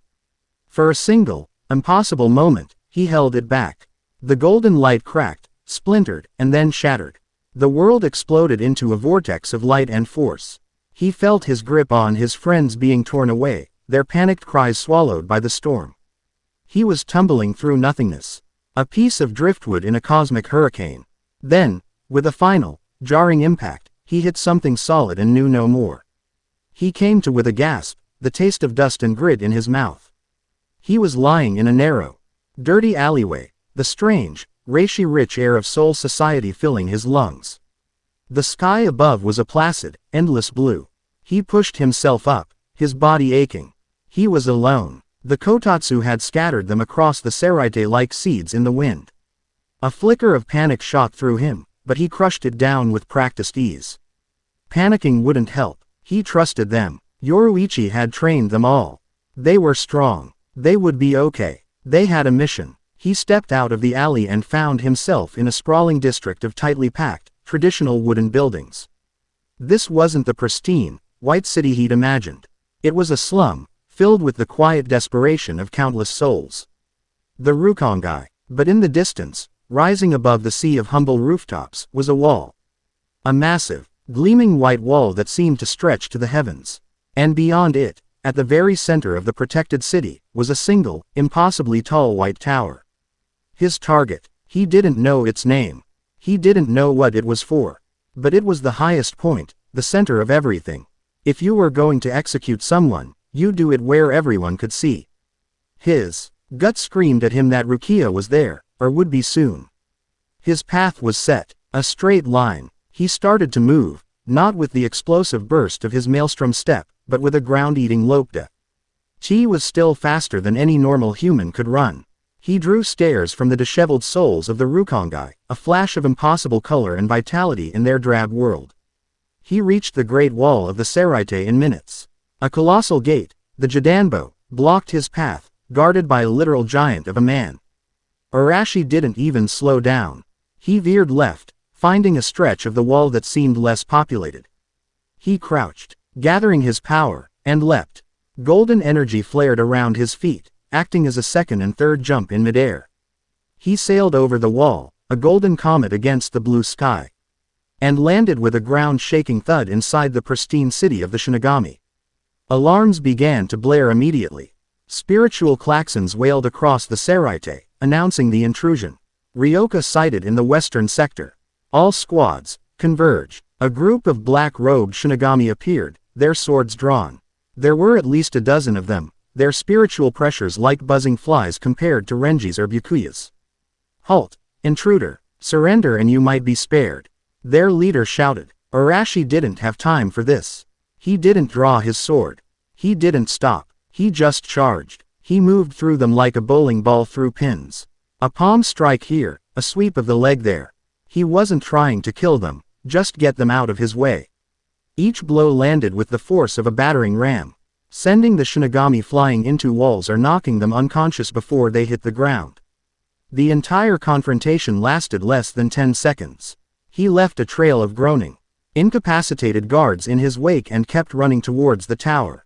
He was a force of nature, a storm that had breached the walls, and the storm was attracting attention. In the barracks of the 11th Division, a place that smelled of sweat, blood, and ozone, a beast was growing restless. Kenpachi Zaraki sat slumped on a makeshift throne of broken training dummies, a look of profound, soul-crushing boredom on his scarred face. His lieutenant, the tiny, pink-haired Yakiru Kusajishi, was perched on his shoulder, happily munching on a piece of candy. "Kenny, you look grumpy," she chirped.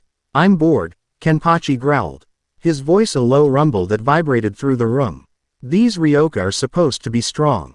So where are they? I've been waiting all morning for a good fight." Suddenly, Kenpachi's head snapped up. His scarred face split into a terrifying, bloodthirsty grin. A wild, joyful light entered his eyes. He could feel it, a spiritual pressure unlike any he had ever sensed before.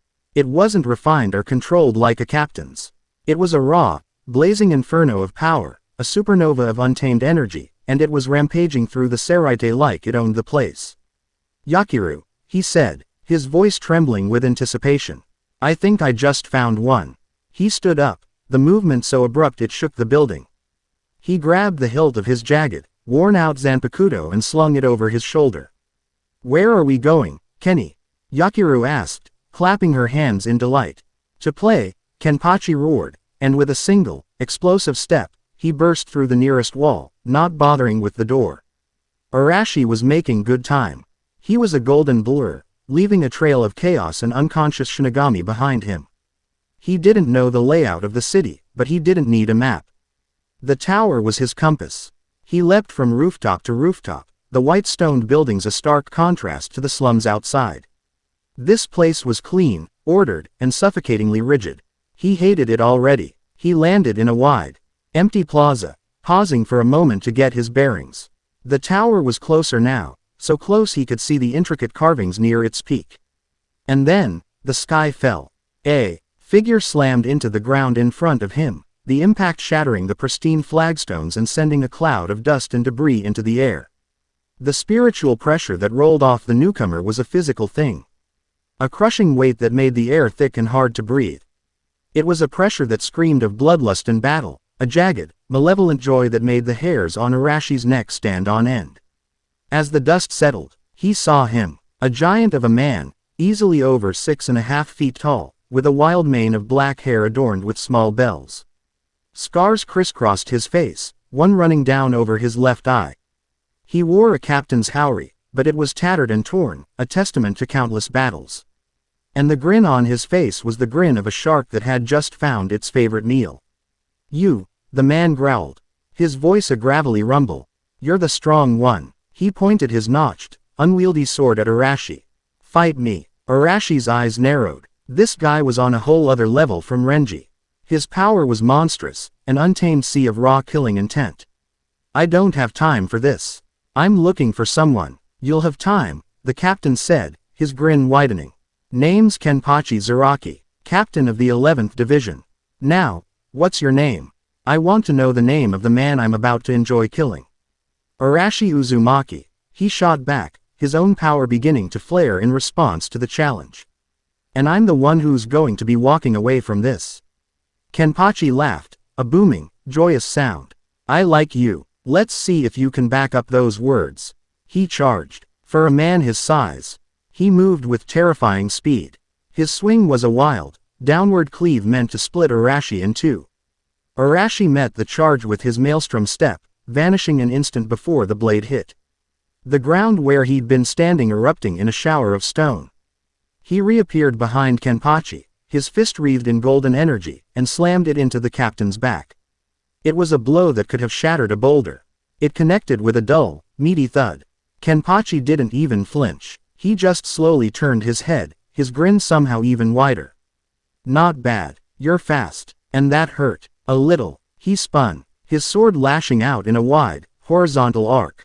Arashi was forced to leap back, the wind from the blade slicing the air in front of him. This was bad. His strongest blows were barely scratching the guy. And every swing from Kenpachi threatened to end the fight. Raw power and speed weren't going to be enough. You're just using your fists, Kenpachi noted, a hint of disappointment in his voice. What about the sword on your back? Are you too scared to use it?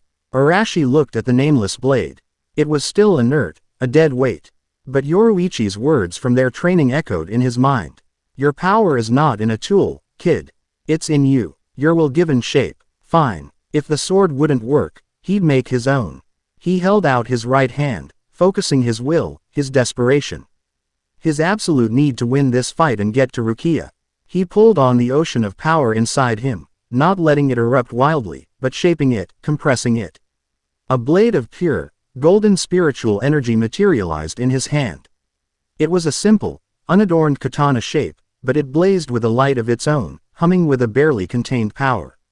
Kenpachi's eyes widened, the joy in them reaching a fever pitch. Now that's what I'm talking about. The fight resumed, and the plaza became a whirlwind of destruction. It was a clash of two opposing philosophies.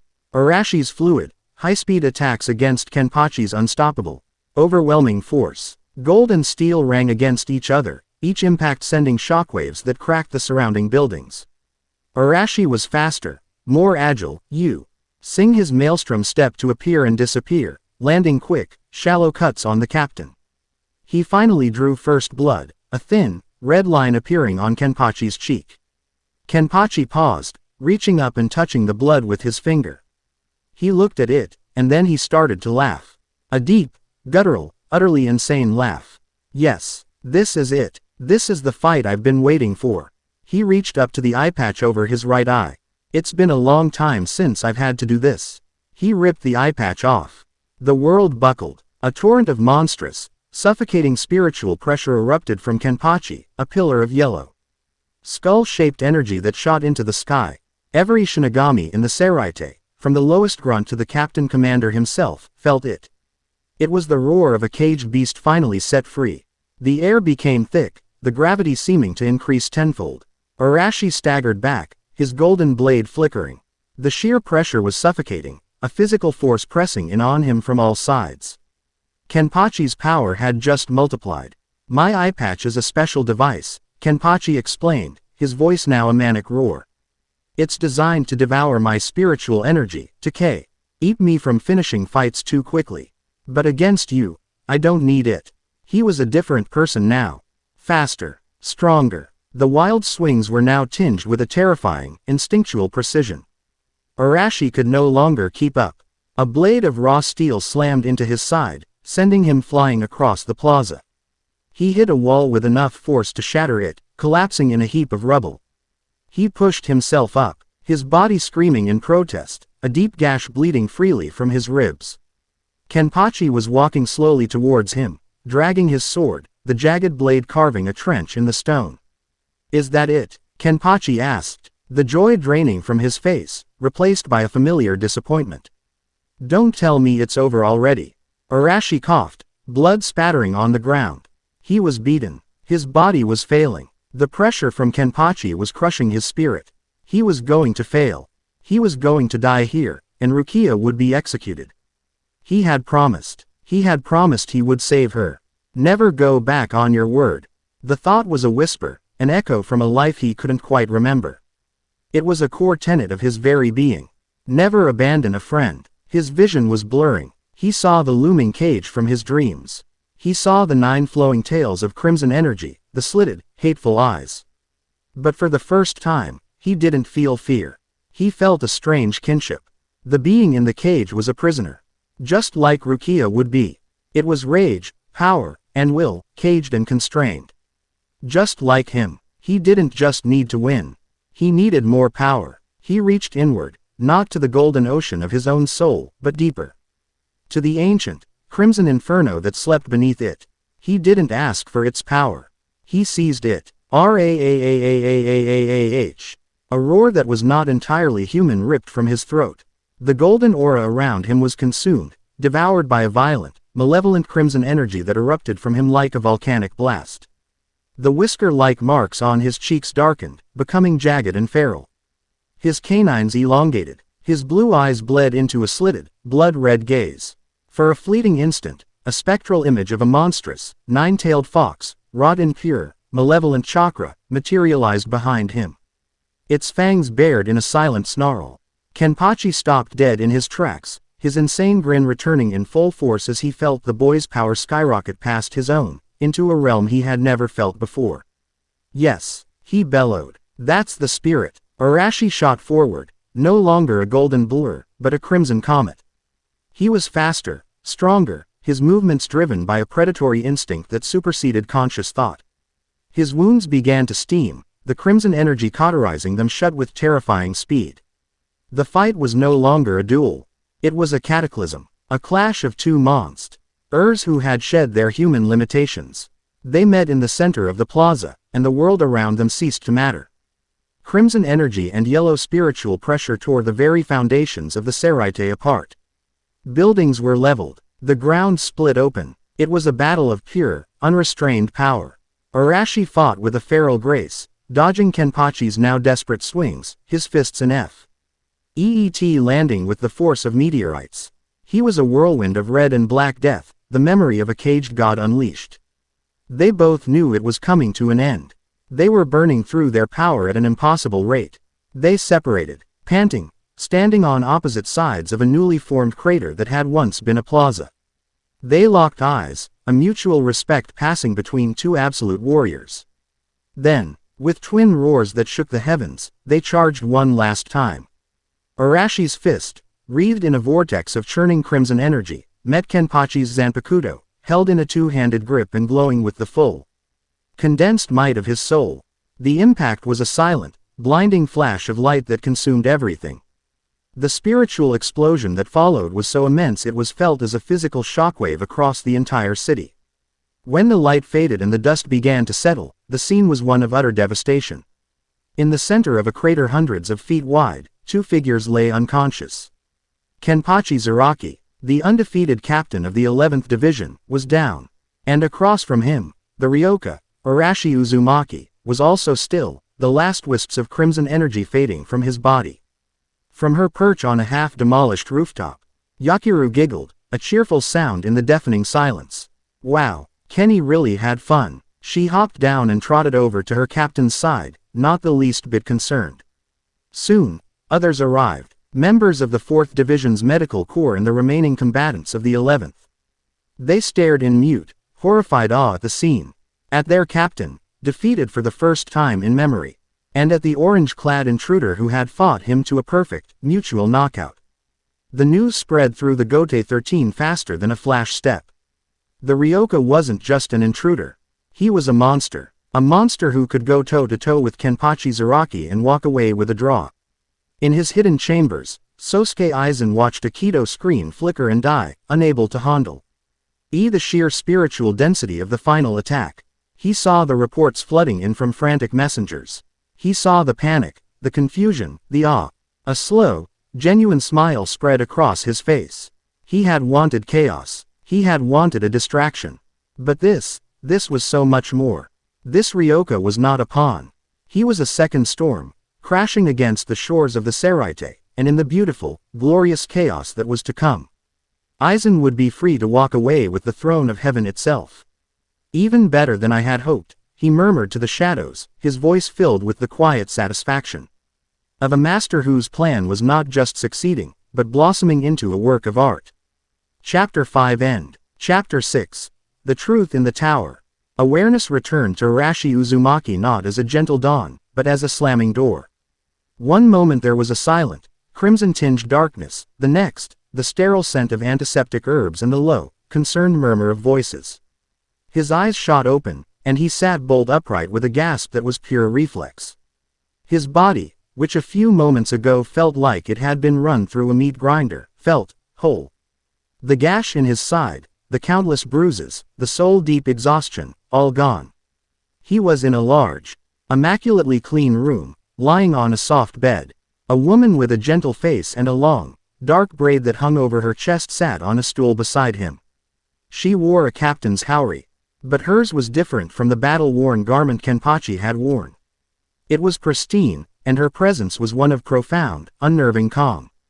Her lieutenant, a tall, silver-haired woman with an anxious expression, stood behind her. "Welcome back, Arashi Uzumaki," the captain said, her voice as smooth and placid as a deep lake.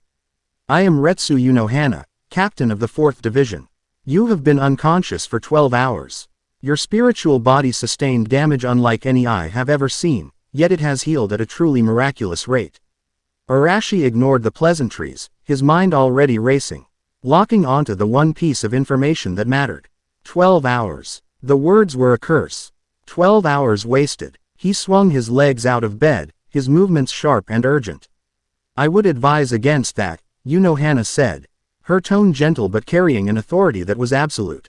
"Your spiritual pathways are stable, but the foreign energy you utilized has left a significant strain on your soul. It is a volatile, hateful power. You need rest." "I don't have time for rest," he said, already on his feet. He felt the phantom ache of the battle, a ghost of the Crimson Power's backlash, but his focus was singular. He could feel it, a faint, flickering light in the distance of his senses. Rukia, her spiritual signature was a fragile beacon in the sprawling maze of the Seraite. Where is she? The Ryoka who illegally transferred her power is being held in the Shrine of Penitence, awaiting her final judgment, the lieutenant, Azane Katetsu, answered, then immediately flinched as if she'd spoken out of turn. "The White Tower?" Arashi asked, his gaze fixed on the window, where the peak of the structure was visible. "Indeed," Unohana confirmed, her eyes watching him with a serene, analytical curiosity. "It is the most secure facility in the Seraite. Even if you were at full strength, a direct assault would be unwise." "I didn't ask if it was wise," Arashi said, turning to face her. He met her gaze without flinching. He could feel the immense, ancient power hidden beneath her calm exterior, a sleeping dragon that dwarfed even Kenpachi's. "But it didn't matter. Thank you for healing me, Captain. But I'm leaving." Unohana simply smiled, a small, enigmatic expression. "Of course you are. Your single-mindedness is as remarkable as your power." She stood, and Azane immediately tensed, expecting her captain to stop him. Instead, Unohana simply moved aside. "The Seraite is in a state of chaos, Ryoka. Your battle with Captain Zaraki has shaken the very foundations of the Gote 13. Many are calling for your immediate execution. Others are simply fascinated.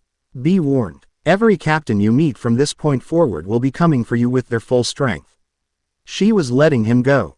Arashi didn't question it. He gave a short, respectful bow. "I appreciate it." And then he was gone, a golden blur that shot out of the open door, leaving the two healers in a quiet, contemplative room. "Captain," Azane asked, bewildered, "why did you let him go?"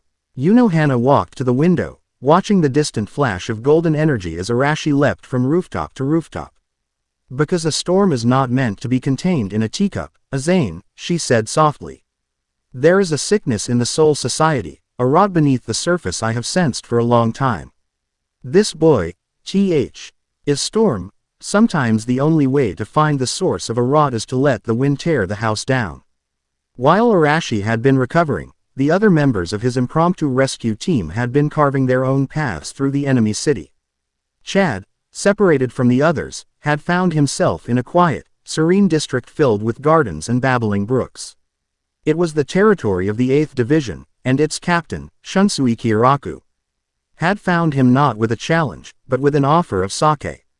The fight that followed had been a strange, almost friendly affair. Chad's brute strength against Shunsui's lazy, unpredictable grace. He had fought with honor and power, earning the laid-back captain's respect before being inevitably defeated and taken into custody, his life spared by a man who saw no reason for unnecessary bloodshed. Ryu Ishida's journey had been far less pleasant. His analytical mind had led him to seek the Shinigami Research and Development Institute, the heart of their intelligence network. There, He had come face to face with its master, the mad scientist captain of the 12th Division, Mayuri Kuretsuchi. It had been a battle of nightmare and logic, Mayuri's grotesque, poison-laced Zanpakuto against Yuryu's precise, spirit particle arrows. Orihime had fought brilliantly, but Mayuri's sadistic ingenuity and endless array of debilitating toxins had overwhelmed him. He, too, was now a prisoner. A fascinating new specimen for the mad captain to study. Orihime, guided by a simple, heartfelt desire to find her friends, had wandered until she was drawn by a familiar, monstrous spiritual pressure. She found herself outside the 11th Division barracks, a place that looked less like a military headquarters and more like a barely contained riot. There, sitting on the steps, his body wrapped in bandages, was Kenpachi Zaraki. He was staring into the distance, a look of profound, almost post-coital satisfaction on his face. He had sensed her approach, his one good eye swiveling to fix on her. His men had moved to intercept, but he had waved them off with a growl. He recognized her spiritual signature. It was gentle, warm, and inextricably linked to the storm that had given him the fight of his life. "You're with him, aren't you?" Kenpachi had grunted. Orihime, terrified but unwilling to back down, had simply nodded. Kenpachi had let out a short, sharp laugh. "Good. Tell him, when he's done with whatever he's doing, to come find me. We're not finished." He had then pointed a bandaged finger in the direction of the tower. "He went that way. Now get out of here, BEF. Or my boys decide you look like a good training dummy." Orihime had fled, her heart pounding, armed with a destination and a strange, grudging respect from the most dangerous man she had ever met.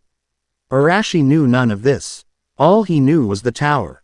He moved like a phantom, his maelstrom step now more refined, a series of silent, instantaneous leaps that carried him across the rooftops. The chaos he had caused was evident everywhere. Patrols were doubled, security checkpoints were established on every major thoroughfare, and the air crackled with a tension that was thick enough to taste. He was the sole topic of every conversation. The monster who had felled Zaraki.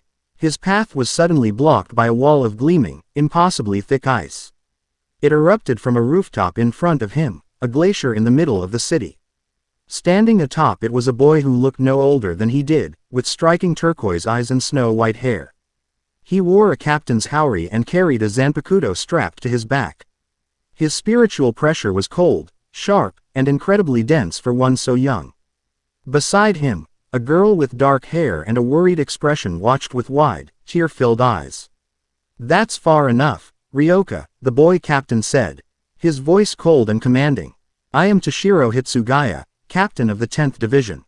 By the authority of the Gote 13, I am placing you under arrest for high treason and the assault of 2 captains." Arashi skidded to a halt, his eyes flicking from Hitsugaya to the girl beside him. He recognized her, Momo Hinamori, lieutenant of the 5th Division. He remembered her from the reports Rukia had made him study. Devoted to her captain, Sosuke Aizen, to the point of hero worship. "I'm not here to fight you," Arashi said, his voice flat. "I'm on a deadline. Get out of my way." "Insolent fool," Hitsugaya scoffed, raising his hand. "You are in no position to make demands. Reign over the frosted heavens, Hirenmaru." His Zanpakuto unsheathed itself, and a colossal dragon made of ice and water erupted from the blade, roaring as it lunged towards Arashi. The temperature plummeted, the air itself seeming to freeze. Arashi didn't retreat. He met the attack head-on. A brilliant, golden aura flared to life around him, a stark contrast to the icy blue of the dragon. "I said," he growled, his voice a low thrum of power, "get out of my way." He punched the dragon. His fist, wreathed in the raw, sun-hot energy of his soul, slammed into the ice dragon's snout. There was a deafening hiss, a massive cloud of steam erupting at the point of impact. The ice didn't just shatter, it sublimated, turning directly from solid to gas. The heat of his conviction, the sheer, focused intensity of his will to save Rukia, was a force that even Hirenmaru's absolute zero could not extinguish. He tore through the dragon, a golden meteor, and appeared directly in front of Hitsugaya. The young captain's eyes widened in shock. He was a prodigy, a genius, but he had never faced an opponent who simply refused to play by the rules of spiritual physics. Before he could react, Arashi chopped him on the back of the neck with the side of his hand. Hitsugaya's eyes rolled back, and he collapsed, unconscious. Captain! Momo Hinamori screamed, rushing to his side. She glared at Arashi, tears of rage and fear streaming down her face. You monster! How could you? Captain A. Aizen would never have forgiven such dishonorable tactics. Arashi paused, looking at the distraught girl. He felt a pang of something, pity. Annoyance. Aizen's dead, isn't he? He said, remembering the news from the first day. Don't you dare say his name. She shrieked, drawing her own sword. He was the kindest, most noble man in all of Seoul society. Someone like you couldn't even begin to understand his greatness. Her blind devotion was unsettling.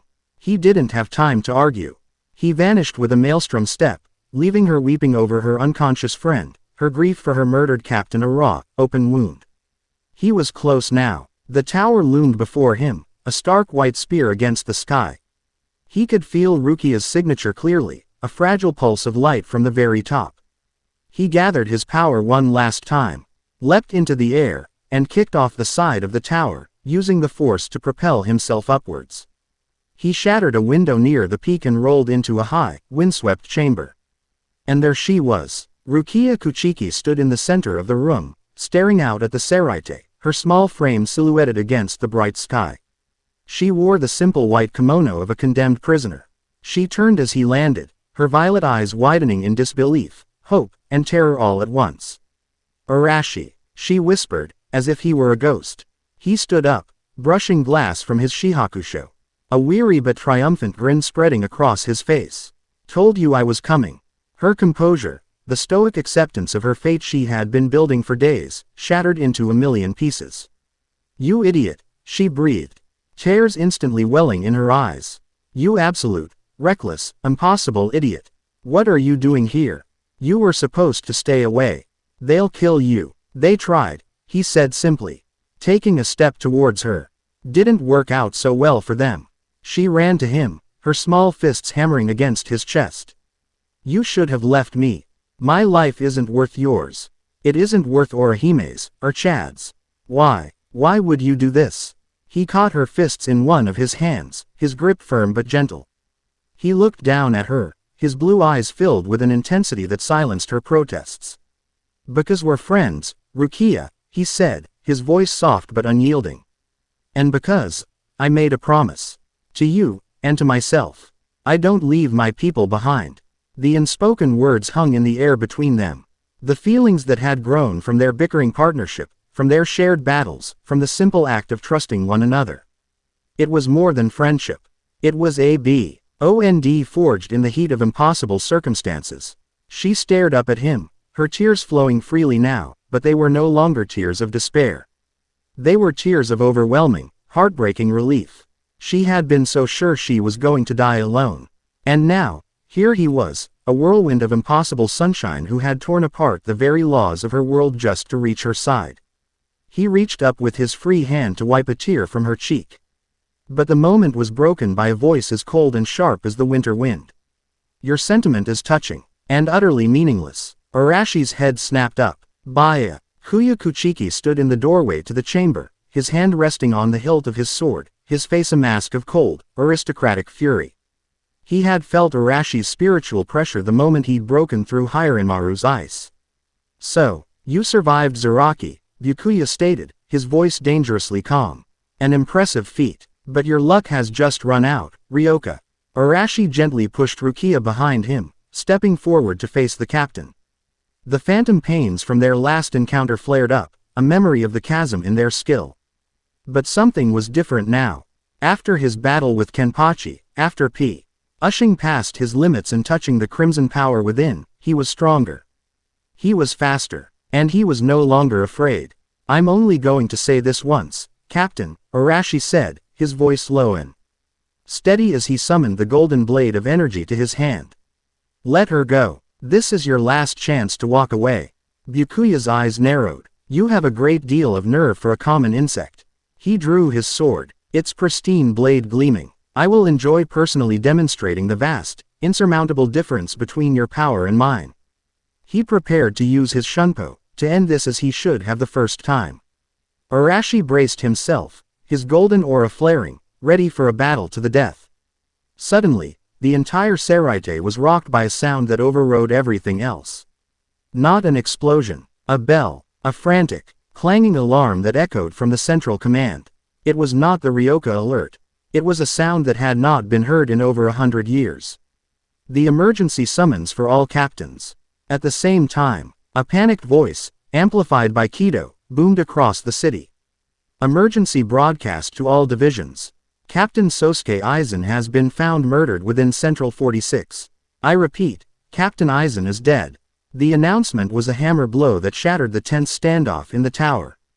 Byakuya froze, his perfect composure finally breaking, his eyes wide with genuine shock and disbelief. Rukia gasped, her hands flying to her mouth. Even Arashi was taken aback. The world had just been turned upside down. The Ryoka invasion, the execution, all of it was suddenly secondary. A captain had been murdered. The Gote 13 was compromised from within. Byakuya slowly turned his gaze from Arashi to the sprawling city below, his mind racing to process the impossible news.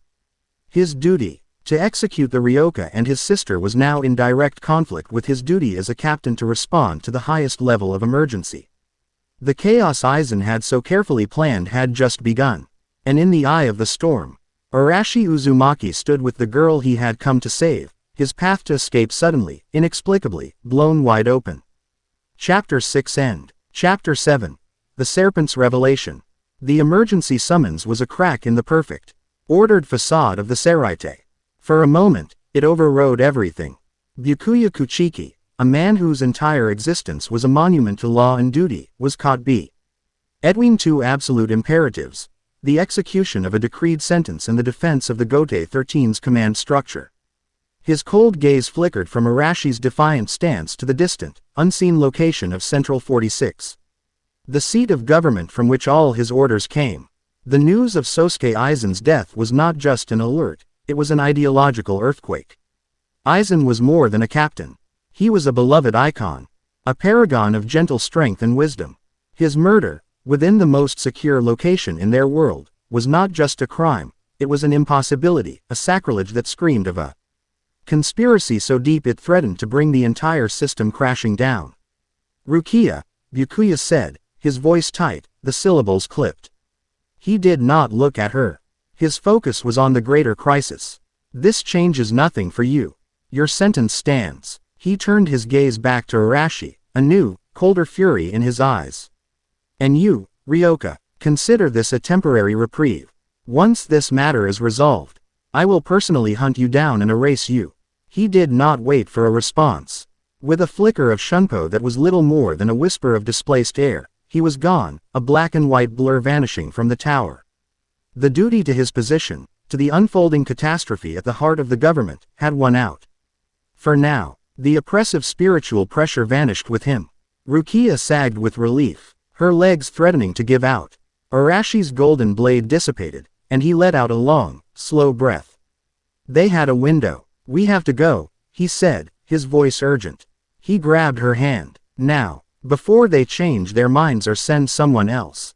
Where can we go? She asked, her mind still reeling from the whiplash of the last few minutes, from rescue, to confrontation, to the shocking news of Aizen's murder. The entire Seraite is on high alert. We're trapped. We're not trapped, he said, his grip on her hand tightening, a reassuring anchor in the chaos. We just have to find the others and get out the same way we came in. Yoruichi and Urahara will have a plan. His confidence was infectious, a spark of warmth against the cold fear that had gripped her for weeks. She nodded, her resolve hardening. All right. They were about to move when a slow, deliberate clapping sound echoed from the far side of the chamber. It was a mocking, condescending sound that made the hairs on Arashi's neck stand up. Two figures stepped out from the shadows of a wide archway. One was a man with a perpetual, unnerving silver fox grin and eyes that were always closed, as if he found the world too amusing to look at directly. The other was a tall, solemn man with dark skin, wearing a strange visor over his eyes. Jin Ichimaru, captain of the 3rd Division, and Kanami Tosen, captain of the 9th. My, Jin said, his voice a lilting, sarcastic drawl. What a touching reunion. All that effort, breaking in and fighting scary old Kenny and everything. It almost brings a tear to my eye. Arashi immediately moved in front of Rukia, his body tense.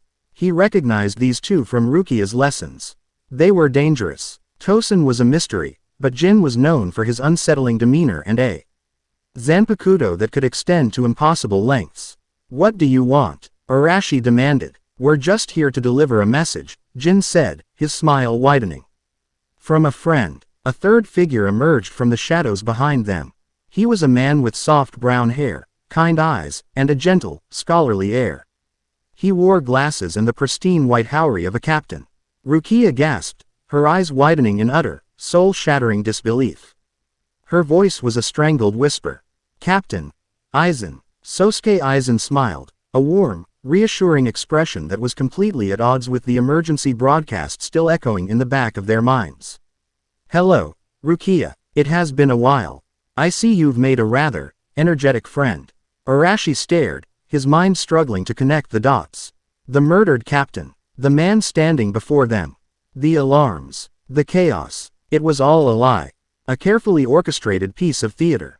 You're supposed to be dead, Arashi said, his voice a low growl. Reports of my demise were a necessary component of the plan. Aizen said, his voice calm and melodic. He began to walk towards them, his movements unhurried, radiating an aura of absolute confidence. Jin and Tosen flanked him, a silent, deadly honor guard. It is remarkable, isn't it? How easily this entire institution can be thrown into chaos. A single, well-placed lie, and the Gote 13 turns on itself, its captains running in circles. Blind to the true threat right under their noses. He stopped a dozen feet from them.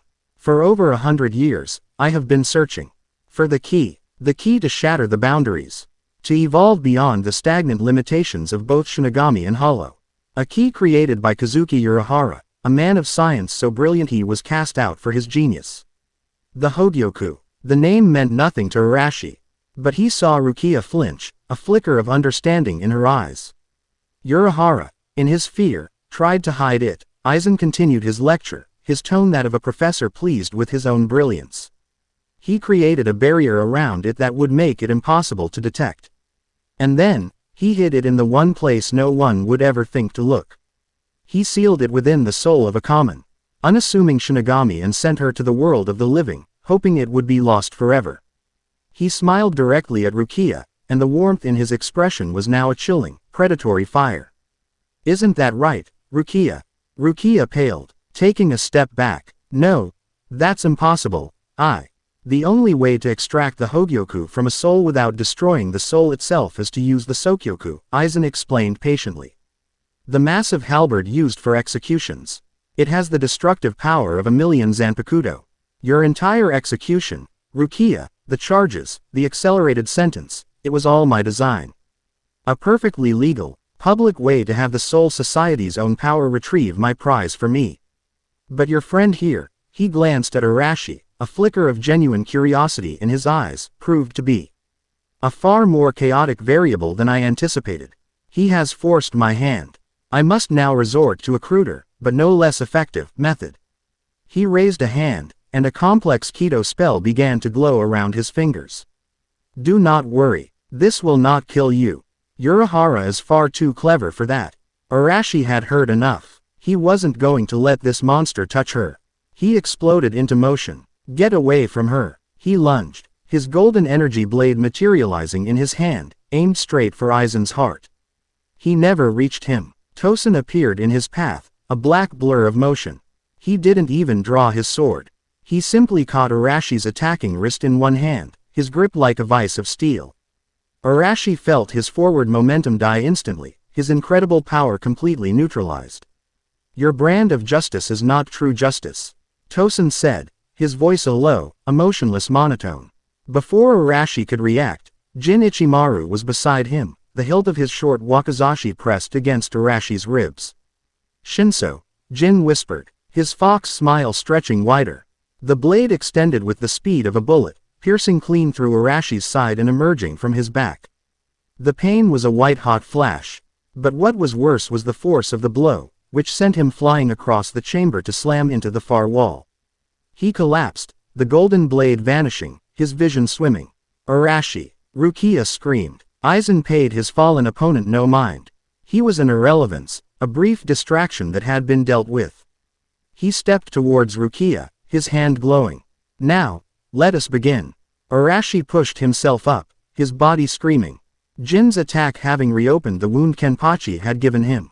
He watched, helpless, as Aizen reached out and plunged his hand into Rukia's chest. She let out a choked cry, her body convulsing. It wasn't a violent act of tearing. Aizen's hand phased through her like a ghost, his Kido spell targeting her soul directly.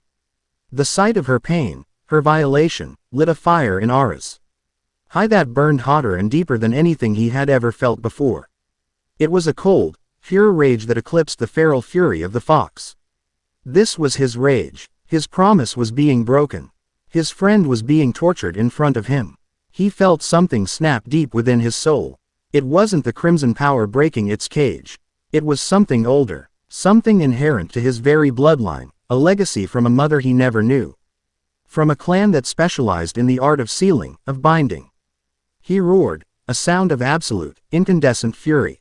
9 ethereal, golden chains, blazing with an energy that was both divine and terrifying, erupted from his back. They were not solid metal but woven from pure, compressed spiritual light, each one tipped with a sharpened, spear-like point.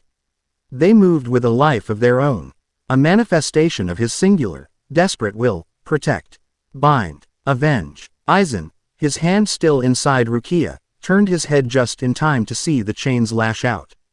His eyes, for the first time, widened in genuine surprise. He had never seen a power like this. It felt ancient, absolute. He pulled his hand back, and in his grasp was a small, pulsing orb of violet energy, the Hogyoku. At the same moment, the chains struck. They didn't aim to pierce.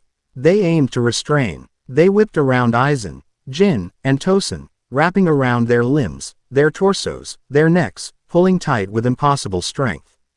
Jin and Tosen were slammed together, completely immobilized. Aizen braced himself, his immense spiritual pressure flaring to repel the chains, but they held fast. Sizzling against his power but not breaking. They seemed to feed on his energy, growing stronger, tighter. What is this power? Aizen grunted, the calm mask finally cracking, revealing the arrogant warlord beneath. Arashi staggered to his feet, blood pouring from his side, the 9 golden chains extending from him like wings of judgment. It's the power of a promise, he bit out, his voice a low, dangerous snarl. He had them bound. He started to pull, intending to crush them, to end it right there. But the Hogyoku in Aizen's hand, now fully awakened and exposed to the reishi-rich air of the Soul Society, began to pulse violently. It let out a wave of pure, chaotic power, a silent scream that tore at the very fabric of reality. And something answered. The sky outside the tower tore open. It didn't shatter like glass or rip like cloth. It simply ceased to be. A patch of the placid blue sky dissolved, revealing a swirling, nauseating vortex of absolute nothingness, a wound in the universe that bled pure chaos. From this wound, a presence emerged. It had no consistent form. It was a shifting, geometric nightmare of obsidian angles and impossible curves, wreathed in an energy that was not gold, not red, not black, but an absence of color, a distortion in space. Its spiritual pressure was not immense like Kenpachi's or controlled like Aizen's. It was alien. It was the pressure of a concept, of an idea so vast and terrifying that the minds of those who felt it threatened to break. Aizen stared up at it, his surprise turning to something akin to awe. Incredible. The Hogyoku's call has reached beyond the known planes. The entity, Janus, drifted into the chamber through the shattered window. It did not look at the Shinigami or the Ryoka. Its focus was entirely on the pulsing orb in Aizen's hand. A voice echoed, not through the air, but directly inside their minds. It was a sound of grinding galaxies and dying stars. Flawed creation. The Soul King's stagnant cage still produces these errors. These false hopes of evolution. The entity extended a shifting, multi-jointed appendage towards Aizen. Its attack was not a beam or a blade. The space between it and the 3 captains simply warped. It folded in on itself, threatening to crush them into a single point of non-existence. In that instant, Aizen made a choice. He saw in this new being not an ally, but a rival. A force of nature that threatened to upset his own ascension. His plans would have to accelerate. A brilliant pillar of golden light erupted from the sky, piercing through the roof of the tower and enveloping Aizen, Jin, and Tosen. A negation. A beam of light from Hueco Mundo, the realm of hollows, used to rescue their own. Arashi's chains, caught in the spatial distortion of Janus's attack, and the protective barrier of the negation, snapped and dissolved into motes of light. The strain of using the unknown power and his previous injuries was too much. He collapsed to one knee, gasping. As the light of the negation began to lift them away, Aizen looked down at the assembled Shinigami who were now arriving on the scene. Rukia, Captain Commander Yamamoto, and others, all drawn by the cosmic disturbance. He removed his glasses, sweeping his hair back with one hand. His gentle, scholarly face transformed, revealing the cold, arrogant god emperor he had always been.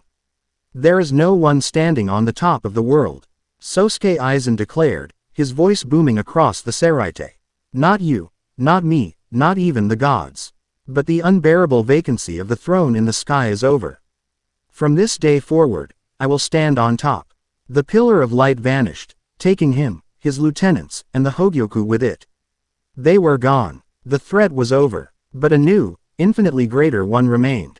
Janus retracted its appendage, its attack having failed. It turned its non-gaze from the empty space where Aizen had been and focused it on the occupants of the room. It lingered on the captains, then on Rukia, and finally, it settled on Arashi. You, the cosmic voice whispered in his mind, a sound of chilling intimacy. You have the scent of the outcast god, of the caged beast. Your world died once. I am here to offer this one the same mercy. The being raised a hand. The sky above the Seraite began to crack like glass, the fissures spreading from the vortex it had created. Beyond the cracks was not sky, but a terrifying, starless void. The purification has begun. Chapter 7 End. Chapter 8. A Truce of Necessity. The cosmic voice of Janus faded, but the wound it had torn in the sky remained. The cracks spread, a web of silent, terrifying fissures across the dome of the Seraite, revealing the absolute, starless void beyond. It was the sky of a dead universe, and it was leaking into theirs. Panic, a primal, instinctual terror that superseded all training and discipline, began to ripple through the assembled Shinigami. This was not an enemy that could be cut. This was the end of the world.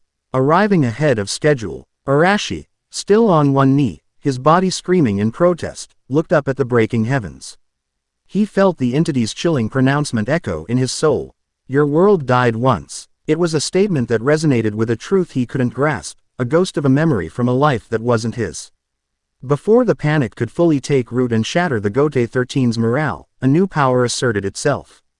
It was not chaotic like Arashi's, not alien like Janus's, and not arrogant like Aizen's.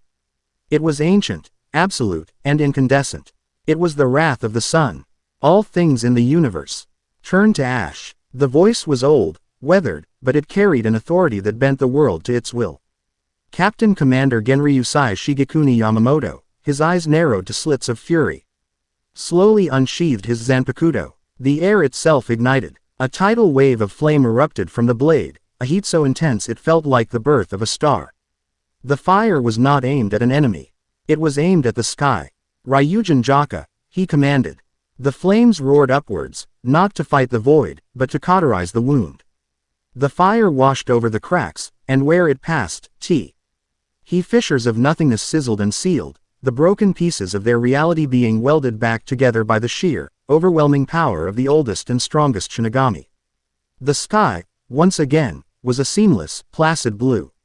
The display was over in seconds. The flames receded, the crushing heat vanished, and Yamamoto sheathed his sword with a grim finality. It was not a victory. It was a temporary, desperate measure. A bandage on a mortal wound. He knew, as did every captain present, that the entity was still out there. And it would be back. Yamamoto's ancient, tired eyes swept over the scene. He saw the devastation in the tower, the lingering traces of Aizen's negation, and the exhausted, bleeding Ryoka who stood at the center of it all. He looked at Rukia Kuchiki, the condemned prisoner whose rescue had been the catalyst for this entire catastrophe. Finally, he looked at his captains, Rukia, whose cold composure was shaken, Shunsui and Jashiro, whose usual ease was replaced by grim understanding, and the others. All looking to him for guidance in a world that no longer made sense. This is no longer a matter of law, the captain commander's voice boomed, leaving no room for debate. It is a matter of survival. Aizen's betrayal and the appearance of that entity have changed the nature of the war. The Ryoka invasion is over. His gaze settled on Arashi. It was a heavy, measuring look. The gaze of 1,000 years of experience judging a force of nature it could not comprehend. Arashi Uzumaki, Yamamoto declared, the name spoken with the weight of a formal decree. You and your compatriots are no longer considered enemies of the Soul Society. Your actions, though illegal, have exposed a traitor in our midst and revealed a threat to all worlds. From this moment forward, you are to be considered allies. The word hung in the air, shocking and absolute.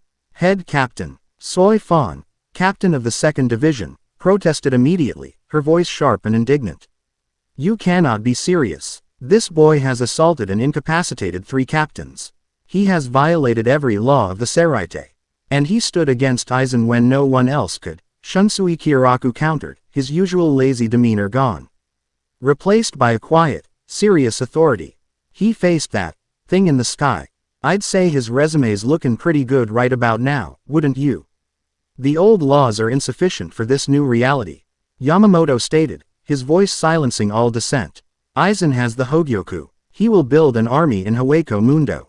The entity, Janus, seeks to unmake creation itself. We are now fighting a war on 2 fronts, against 2 enemies who operate beyond our understanding. We will need every asset at our disposal. And Arashi Uzumaki's power, however unorthodox, is a considerable asset. He turned his back to them. You know Hana, see to the Ryoka's wounds. The rest of you, convene at the 1st Division barracks in 1 hour. All prisoners are to be released and brought to the meeting. We have a war to plan. His orders were absolute. The political landscape of the Soul Society had been irrevocably altered in a single, chaotic afternoon. The hour that followed was a blur. Arashi, along with a newly freed Chad and Uryu, was escorted to the 4th Division's sprawling medical facilities.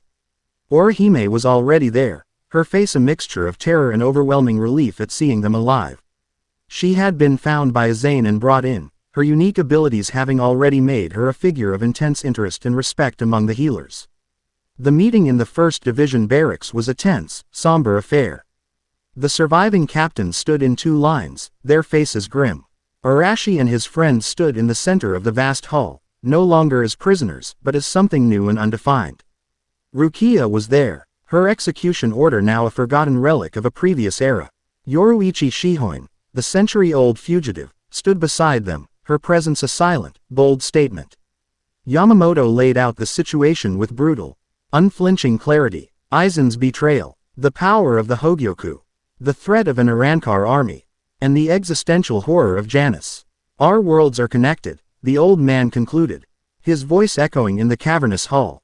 If the Soul Society falls, the world of the living will follow. And this new enemy seeks the destruction of both. Therefore, a new decree is enacted. Arashi Uzumaki, Sato Yasutora, Orihime Inoue, and Uryu Ishida are hereby designated a special strategic force, operating under the direct authority of the Gote 13. They will be AFO, RDED all the rights and resources of this body as we prepare for the coming war. It was a political masterstroke. He hadn't just pardoned them, he had conscripted them, binding their unpredictable power to his own authority. They were no longer a problem to be solved, but a weapon to be aimed. When the meeting was dismissed, the captains dispersed, a cloud of grim purpose hanging over them. The world had changed, and they had to change with it. Arashi felt a profound exhaustion settle over him, a weariness that went beyond his physical injuries. He had won. He had saved Rukia, but the victory felt hollow. Merely a prelude to a much larger, darker conflict. He saw Orihime across the hall, her hands glowing with a soft, gentle light as she tended to the minor wounds of a nervous-looking Shinigami. He walked over to her, needing to ground himself in her quiet strength. She looked up as he approached, a small, tired smile on her face. Arashi, you're okay. Yeah, thanks to you, he said, his voice softer than usual. He watched her for a moment, the way her power flowed, not with the violence of his own, but with a gentle, compassionate will. I saw you, back in Urahara's shop. What you didn't just heal me. Orihime, you put me back together. My power, it breaks things. It breaks me, but yours, it makes things whole again. Orihime looked down at her hands, a faint blush on her cheeks. Some people think it's weird. That it's a scary power. He reached out and gently took her hand, his calloused fingers wrapping around hers. He met her gaze, his blue eyes filled with an unwavering sincerity. It's not scary, it's kind. It's the kindest power I've ever seen. Because it's a part of you. Don't ever let anyone make you feel ashamed of it. We're going to need that kindness more than ever. Tears welled in her eyes, but she blinked them back, her smile growing brighter. His words were a shield, validating the part of her she had always feared was monstrous. In his eyes, she wasn't a freak. She was a miracle. Okay, Arashi, she whispered. Okay. Leaving her to her work, Arashi felt a familiar restlessness creep in. The backlash from the crimson power had left an unsettling echo in his soul. A feral hum beneath the surface. He needed to move, to burn it off. He sought out the only other person who would understand the need to fight just for the sake of feeling your own power settle. He found Yoruichi in an empty training yard behind the 2nd Division barracks, a place she had once commanded. She was stretching, her movements fluid and predatory, a lazy grace that hinted at the explosive power coiled beneath. Feeling antsy, kid, she asked without turning around. Something like that, he admitted. That red stuff, it leaves a bad taste in your soul. It's the energy of a caged thing, she said, finally turning to face him. Her golden eyes were sharp, analytical. Rage, hatred, a prisoner's desperation. You borrowed its power, but you'll always pay a price. She smirked, falling into a low fighting stance. Want to work it out of your system? He grinned, the expression a flash of his old self. Thought you'd never ask. What followed was not a lesson. It was a dance. They moved across the training yard, a blur of gold and black. His explosive maelstrom step against her flawless shunpo. His powerful hakuda against her lightning-fast, precise strikes. It was no longer a one-sided exercise. He could keep up with her now. He could anticipate her movements, counter her attacks, and even force her on the defensive. He had grown, and she reveled in it. Her laughter echoing in the yard as she dodged a particularly close blow. The spar ended with them locked together, his forearm against hers, their faces inches apart, both breathing heavily. The air between them crackled with an energy that had nothing to do with combat. You're not a kid and I'm training anymore, Arashi, she said, her voice a low purr. You're a tiger, learned from the best, he shot back, not breaking her gaze. That thing, Janus, he said, his voice becoming serious. It called itself a purifier. It talked about the Soul King's stagnant cage. Yoruichi's playful expression sobered. The Soul King is the linchpin of our existence. He separated the worlds, Soul Society, Hueco Mundo, and the world of the living, to create order from the primordial chaos. To top souls from being endlessly devoured by hollows. It was a necessary act, but some believe it was a violation. That it imposed a false, rigid order on a universe that was meant to be wild and free. She looked up at the newly mended sky. Maybe Janus is a consequence of that original sin. A force of nature trying to return the universe to its chaotic, natural state. By destroying everything, to it, maybe it's not destruction. She mused. Maybe it's liberation. Her gaze fell back to his, a deep, ancient understanding in her golden eyes. You and it, you're not so different, in a way. You both represent a power that defies the established order. The only difference is the heart that wields it. She leaned in, her lips brushing his ear. Don't ever lose that heart, Arashi, she whispered, and then pushed away. Leaving him with a faint scent of night-blooming flowers and the thrum of her words in his soul. His last visit was the one that weighed most heavily on his mind. He found Rukia on the bridge leading to the Shrine of Penitence, the white tower where she had been held captive. She was staring at it, her expression a mix of remembered fear and newfound freedom. She turned as he approached, a small, hesitant smile on her face. It looks smaller from the outside. Everything looks smaller once you've beaten it, he said, leaning on the railing beside her. They stood in silence for a long moment. The sounds of the Seraite's frantic preparations for war a distant hum. "Arashi," she began, her voice barely a whisper. Before she could continue, a quiet, authoritative presence made them both stiffen. Byakuya Kuchiki stood at the far end of the bridge. He walked towards them, his steps measured, his face an unreadable mask of nobility. He stopped before Rukia, his gaze unwavering. For a moment, Arashi tensed, ready to step between them again. But Byakuya's focus was solely on his sister. He bowed. It was not a deep bow, but for a man like Byakuya Kuchiki, Chi was a gesture of profound significance, an earthquake in his personal world of pride and law. "Rukia," he said, his voice stiff, formal, but laced with an undeniable sincerity. "I was wrong. My adherence to the law was absolute, even when it contradicted what I knew to be right. I allowed my pride to blind me. I apologize." He then turned his gaze to Arashi, a flicker of something, respect. Grudging acceptance. In his cold eyes. "You fought to protect her when I would not. You have my gratitude." He did not wait for a reply. He straightened up, turned, and walked away, his duty fulfilled, his honor, in his own way, satisfied. Rukia stared after him, tears silently streaming down her face. A lifetime of seeking her brother's approval, of feeling the cold weight of his disappointment, had been lifted in a single difficult gesture. She turned to Arashi, her heart too full for words. He had done this. His stubborn, impossible refusal to back down had not only saved her life, it had saved her family.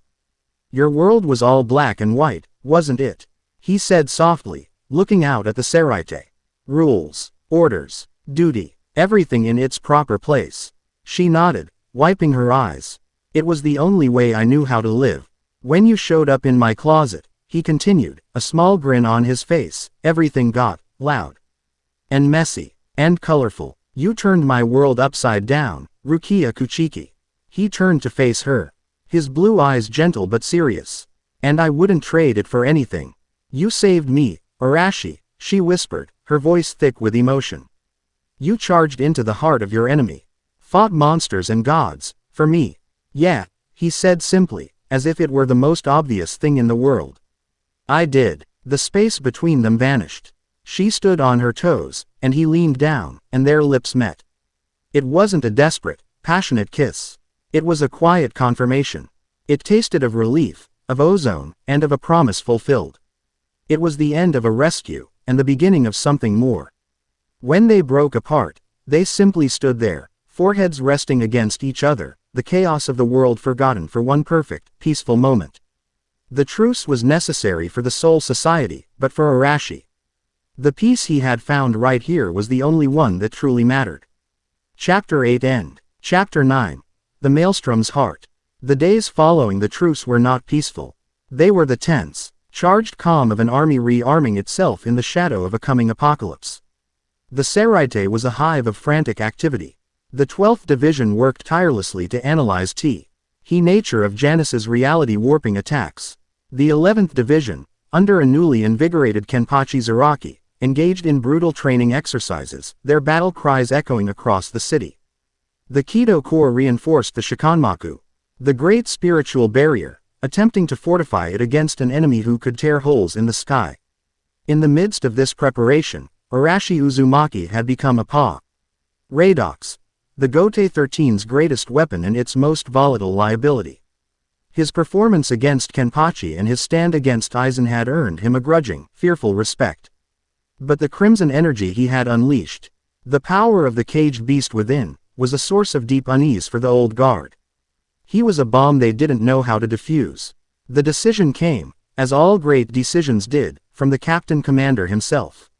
Arashi was summoned to the 1st Division's primary training ground, a vast, empty expanse of white sand under an open sky. Yamamoto stood waiting for him, his ancient frame radiating a quiet, immense power. Yoruichi and a newly arrived Kazuki Urahara, granted temporary amnesty for the crisis, stood to one side. "Arashi Uzumaki," Yamamoto began, his voice the low rumble of a distant volcano. "Your power is undeniable, but it is a wildfire without a wind to guide it. The red energy you summoned, it is a poison. Rely on it, and it will consume you. It is the power of a desperate beast, not a warrior. It's what I had to do to win, Arashi stated simply, not defensively. Winning is irrelevant if you lose yourself in the process, the old man countered. He gestured to the Zanpakuto on Arashi's back, the massive, nameless blade that was a testament to the power he had absorbed from Rukia. You carry the vessel of a Shinigami, but you do not know its heart. You have a soul, vast and powerful, but you have not listened to its voice.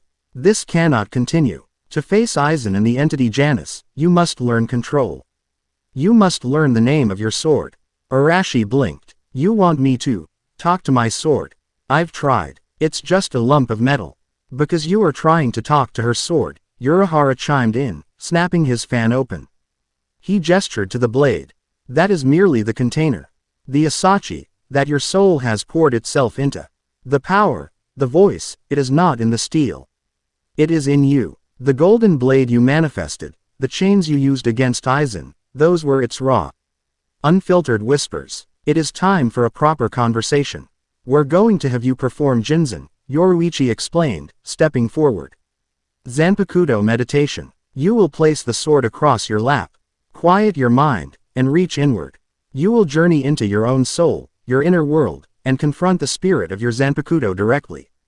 Confront it, Arashi asked, a grin touching his lips. Sounds like my kind of conversation. Do not take this lightly, boy, Yamamoto warned, his eyes narrowed. The inner world is a reflection of the soul. A turbulent soul can make for a treacherous and hostile landscape. You may face a spirit that has no desire to cooperate. You must prove your worth to it. Not with power, but with conviction. Arashi's grin faded, replaced by a look of grim understanding. He sat, cross-legged, on the white sand. The world around him seemed to fall away, the sounds of the seraite fading into a distant hum. He placed the heavy blade across his lap, its cold weight a familiar burden. He closed his eyes, took a deep breath, and reached. He did not fall gently into a trance. He plunged. It was a vertiginous drop through layers of his own consciousness. A fall through memories he didn't know he had. The flash of a kind, red-haired woman's smile, the scent of ramen from a warm, friendly stand, the roar of a monstrous fox and the weight of a village's hatred. Then, all at once, he landed. He was standing on water. Not a calm pond, but a raging, violent ocean that churned with impossible force. The waves were the size of mountains. Their crests tipped with golden foam, crashing against each other in a chaotic, endless battle. The sky above was not blue, but a deep, bruised crimson, as if the world were bleeding. There was no sun, no moon, only the oppressive, blood-red light that seemed to emanate from the very air. The wind howled, a symphony of rage and loneliness. In the center of the maelstrom, rising from the turbulent water, was a single, colossal torii gate, its wooden pillars stained black by the endless storm, its form half submerged and leaning, yet defiantly unbroken. This was his soul, a beautiful, terrible storm. He felt a presence, a powerful, watchful intelligence observing him from the top of the gate. He leapt, his feet finding purchase on the churning water, and bounded towards the structure. He landed silently on the crossbeam of the great gate, the wind whipping his blonde hair across his face. Sitting there, legs dangling over the edge, was the source. It was not the monstrous fox of his nightmares. It was a figure that was both him and not him. It had his face, his build, but its hair was a shade darker, its blue eyes slitted and glowing with a feral, golden light. The whisk-R marks on its cheeks were stark and black. It was wreathed in a shifting aura of crimson and gold energy, and behind it, 9 ethereal tails of pure light drifted on the wind, crackling with untamed power. It was the fused will of a boy who craved acceptance, the echo of a caged demon god, and the raw, untamed soul of Arashi Uzumaki. So, the spirit said, its voice a perfect echo of Arashi's, but with a deeper, more dangerous resonance. The container has finally come to visit the contents. Are you here to put a leash on me? To give me orders? To wield me like the lump of steel you carry in the other world? I'm here to learn your name, Arashi said, his own voice steady against the howling wind. The spirit laughed, a sound that was both mocking and sad. A name is a chain. A command word. You want to control me. Just like they controlled the fox. You are no different. I'm not trying to control you, Arashi said. I want to fight with you. As a partner. A partner. The spirit stood, turning to face him fully. Its golden eyes narrowed. You think you are worthy of being my partner? You, who throws my power around like a child having a tantrum. You, who fights only for others. Who defines himself by what he can protect, with no thought for what he truly desires. You are a vessel, an empty shell filled with the needs of others. You are not my partner. You are my cage. It lunged. The battle was instantaneous and absolute. In the inner world, there was no need for stances or techniques. It was a battle of pure will. The spirit was everything Arashi was, but purer, faster, more ruthless. It fought with a feral grace, its fists and feet wreathed in a perfect fusion of crimson and golden energy. Arashi was immediately on the defensive, blocking blows that felt like they could shatter his soul. He fought back, his own power feeling sluggish and diluted compared to the spirit's perfect harmony. Why do you fight, Arashi Uzumaki? The spirit snarled, its fist connecting with Arashi's gut, sending him skidding across the beam of the gate. I fight to protect my friends.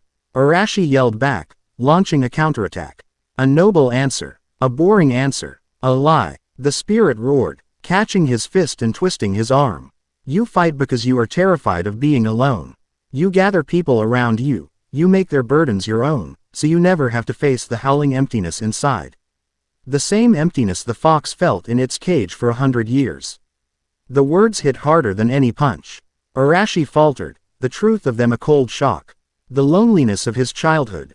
The desperate need for acknowledgement, the weight of being an outcast, it was all still there, buried beneath his sunny exterior.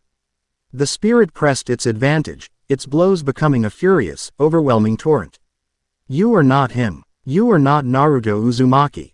His life, his memories, they are just an echo, a ghost that haunts this soul. You cling to his ideals because you are too afraid to forge your own. What do you want, Arashi? Not what Rukia wants. Not what Orihime wants. What drives the storm in this soul? If you cannot answer that, then you are not worthy of my power. It landed a final, devastating blow. A palm strike to his chest that sent him flying off the Torii gate, plunging into the stormy, raging sea of his own soul. As he sank into the cold, chaotic depths, the spirit's words echoed in his mind. What do you want? He fought for his friends. That was true, but was it the whole truth? He thought of the thrill of his fight with Kenpachi. The savage joy of meeting an equal, of pushing past his limits. He thought of the cold, absolute certainty he felt when he faced down Byakuya. He thought of the quiet satisfaction of Yoruichi's respect, the warmth of Orihime's gratitude. The rightness of Rukia's kiss. He didn't just want to protect them. He wanted to be strong enough that no one could ever threaten them again. He wanted the power to shatter the cages the world put people in. Rukia's cage of duty, Orihime's cage of fear, the fox's cage of hatred. He wanted to stand before gods and monsters and kings and tell them, no. Not here. Not today. He didn't just want to be a shield. He wanted to be the storm that broke the world's chains. He wasn't Naruto Uzumaki. He was Arashi, the maelstrom. His eyes snapped open in the watery depths. A golden light exploded from him, parting the sea. He shot upwards, bursting from the surface in a pillar of pure, focused energy and landed back on the Torii gate, his feet solid, his gaze clear. The spirit watched him, a flicker of surprise in its golden eyes. You're right, Arashi said, his voice quiet but resonant, carrying over the storm. I was afraid. Afraid of being alone. Afraid I wasn't enough. But I'm not afraid anymore. He looked at the spirit, at the rage and loneliness in its eyes. And you're not my cage. You're my heart. The wild, angry, lonely heart of the storm. And I'm not going to chain you. Or conquer you. He held out his hand. I'm asking you, fight with me, not as my tool, but as my partner. Let's show them all the true power of the maelstrom. Together. The spirit stared at his outstretched hand. The howling wind began to quiet. The raging sea began to calm. A single tear, glowing gold, traced a path down the spirit's cheek. It had spent an eternity, an echo of a lifetime, as a source of power to be feared, contained, and controlled. This was the first time anyone had simply asked. It reached out and placed its hand in Arashi's. You took long enough to figure it out. The moment their hands touched, the world dissolved into a blinding white light. While Arashi fought the battle for his own soul, another, quieter conflict was taking place. In a secluded garden within the 4th Division's grounds, 3 women sat around a low stone table: Rukia, Orihime, and Yoruichi. The air was thick with unspoken words. Yoruichi, ever impatient with social niceties, broke the silence. She leaned back, stretching like a cat, and fixed them both with her knowing, golden gaze. "All right, let's stop pretending we're here to admire the koi," she said, her voice blunt. "We need to talk about Arashi." Rukia stiffened, her teacup frozen halfway to her lips. Orihime's hands clasped together in her lap, her usual cheerful demeanor replaced by a quiet nervousness. "He's a force of nature," Yoruichi continued, her gaze unwavering, "a typhoon in human form. And beings like that don't inspire simple, tidy emotions. They have a gravity. They pull people into their orbit. All 3 of us are in that orbit. Deeply." She looked at Rukia. He tore down the laws of your world to save you. You're the anchor that gives his storm a direction." Then, she turned to Orihime. You're the calm eye of his hurricane. The one who can heal the damage he does to himself and others. You're his conscience." Finally, she smiled, a slow, self-aware smirk. "And me, I'm the lightning in his clouds. The one who challenges him, pushes him, and revels in the chaos with him." She leaned forward, her expression serious. "Here's the point. We can let this turn into a pathetic, jealous squabble. We can fight for his attention, make him choose, and tear him apart in the process. Or, we can be smart. We can accept that what each of us has with him is unique and necessary for him. We can be the pillars that support the storm, instead of the debris it sweeps away." Orihime was the first to speak, her voice soft but firm. "Arashi's safety, and his happiness, that's what's most important to me. He's the first person who saw my power and wasn't afraid. He told me it was kind." A small, determined smile touched her lips. "If he needs you both to be safe and happy, then that's all that matters." Rukia looked down at her tea, her reflection wavering on the surface. She thought of the invasion, of how every single person here had played a vital role. Arashi's conviction, Chad's loyalty, Yuryu's pride, Yoruichi's guidance, and Orihime's impossible healing. They had succeeded because they were a team. Her own feelings for Arashi were a deep, powerful current, but she was a pragmatist. She was a soldier, and she knew a strategic truth when she heard one. "He is an idiot," Rukia said, a hint of her old, exasperated affection in her voice. "A reckless, stubborn, impossible idiot. And if he doesn't have people watching his back, he'll burn himself out before he even gets to Aizen." She looked up, meeting Yoruichi's gaze, then Orihime's. A silent, mutual understanding passed between them. It wasn't a surrender. It was an alliance, a unique, unspoken pact born of shared crisis and a shared, profound affection for the boy who was their son. It was at that exact moment that a wave of spiritual power washed over the Seraite. It was not the wild, chaotic flare of his previous outbursts. This was a deep, resonant, and perfectly controlled power, vast as the ocean but calm as a clear morning. It was the power of a storm that had found its center. The 3 women stood, their conversation forgotten, and turned in the direction of the 1st Division training ground. Back on the white sand, Arashi's eyes snapped open. They glowed with a faint, golden light. He stood up, and the massive, nameless Zanpakuto flew into his hand. He held it aloft, the world silent, expectant. "Awaken," he whispered, the name feeling as natural as his own breath. "Koryu." The cloth on the hilt unraveled. The oversized blade began to glow, shrinking, reshaping itself. The light faded to reveal a new weapon. It was a perfectly crafted tachi, slightly longer and more curved than a standard katana. The blade itself was a deep, lustrous black, but a jagged, crimson line, like a lightning bolt or a dragon's claw, was etched into the steel from the guard to the tip. The guard was a simple, circular piece of dark iron, designed to look like a swirling vortex. It hummed in his hand, a living extension of his own soul. Its power now focused, honed, and ready. Yoruichi, Rukia, and Orihime arrived at the edge of the training ground just in time to see it. They saw Arashi, not as the reckless boy, but as the warrior he had become. He stood there, his new blade in hand, his power a calm, steady ocean under a clear sky. He was no longer just the storm. He was the master of the maelstrom. And he was ready for war. Chapter 9 End. Chapter 10. The First Harbinger. Weeks had passed since the Seraite had been torn asunder. Weeks of frantic preparation, of forging a fragile alliance from the ashes of conflict, and of a strange, tense peace. Arashi Uzumaki stood on the roof of Karakura High School, the cool night air a familiar comfort against his skin. He was back in his own world, but he was not the same boy who had left it. The restless, chaotic energy that had once defined him was now a deep, placid ocean within, the storm in his soul finally at his command.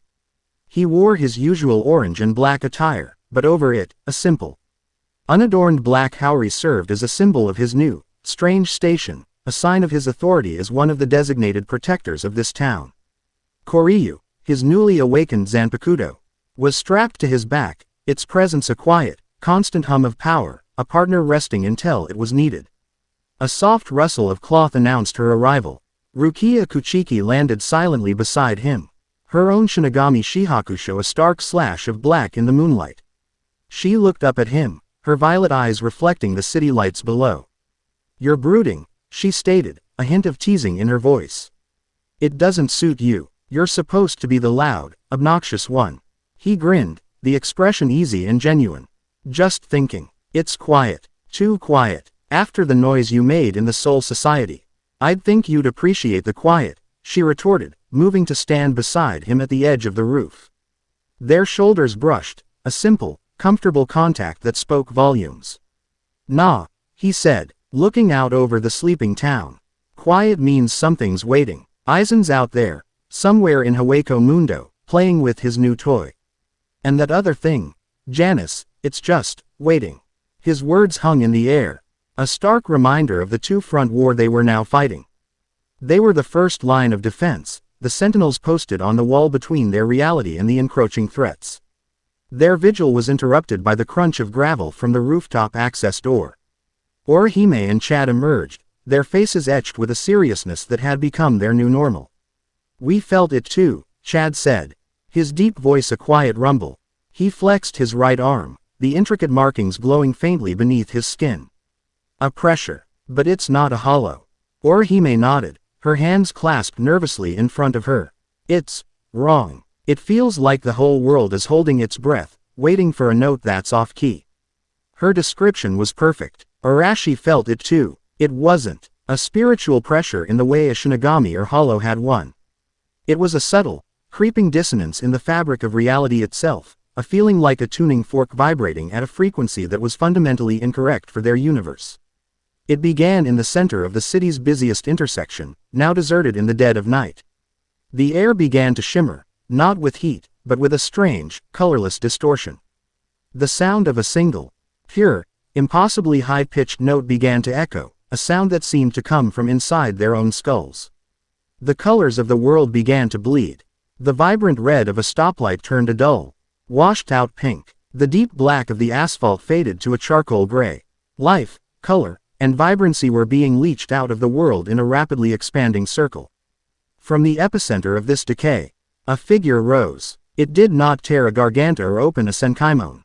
It simply assembled itself from the growing wrongness. It was humanoid, about 8 feet tall, with a body that looked like it was carved from smooth, seamless white porcelain. It had no face, no features, only a blank, reflective surface where a face should be. Its limbs were too long, its joints moving with an impossible, non-Euclidean geometry that made the eyes ache to look at. This was not a creature of spirit or flesh. It was a living paradox, a piece of anti-reality given form. It was a harbinger. "What is that thing?" Rukia whispered, her hand instinctively going to the hilt of her sword. "Janice's welcoming party, I guess," Arashi said, his easygoing demeanor vanishing, replaced by a cold, razor-sharp focus. "Let's go." They were 4 blurs of motion, converging on the intersection from different directions. Ryu Ishida, having detected the anomaly with his Quincy senses, was already there, perched on a streetlight. His spirit bow, the Ginrei Kojaku, already formed and glowing in his hands. Its existence is an affront to the laws of spiritual particles. Orihime declared, his voice ice-tight with a mixture of scientific disgust and battle readiness. The Harbinger tilted its featureless head, its blank face reflecting the distorted, faded colors of the city. It raised a hand, and the space between it and Orihime simply folded. The streetlight Orihime was on was suddenly 10 feet to the left, twisted into an impossible spiral. He leapt away just in time, landing on a nearby rooftop. Its attacks are spatial distortions. He yelled. It's not firing projectiles, it's warping the battlefield itself. Arashi didn't need a second warning. He was already in motion, Koryu drawn and humming in his hand. Then I just need to get in close before it can warp me. He used his maelstrom step, crossing the 100-foot distance in a single, golden heartbeat. He appeared right in front of the Harbinger, his black and crimson blade already swinging in a vicious arc aimed at the creature's neck. The blade connected, and did absolutely nothing. There was no clang of metal on porcelain, no shower of sparks. The blade simply passed through the Harbinger's neck as if it were a hologram, the focused spiritual energy of the attack dissipating into nothingness. The Harbinger did not seem to notice. It retaliated with a backhanded swipe. Arashi tried to dodge, but the creature's arm elongated unnaturally, the space it occupied stretching to meet him. The blow, when it connected, had no physical impact. Instead, Arashi felt a wave of profound negation wash over him. The golden aura of his spiritual pressure sputtered and died, and a deep, soul-chilling cold spread through his body. He was thrown back, not by force, but by a conceptual push, landing hard on the pavement. Arashi, Orihime cried out, it negates spiritual energy on contact. He grunted, forcing himself to his feet. The cold was receding, his own vast reserves already fighting off the effect. But the message was clear. A direct attack was useless. Before the Harbinger could press its advantage, 2 more figures arrived.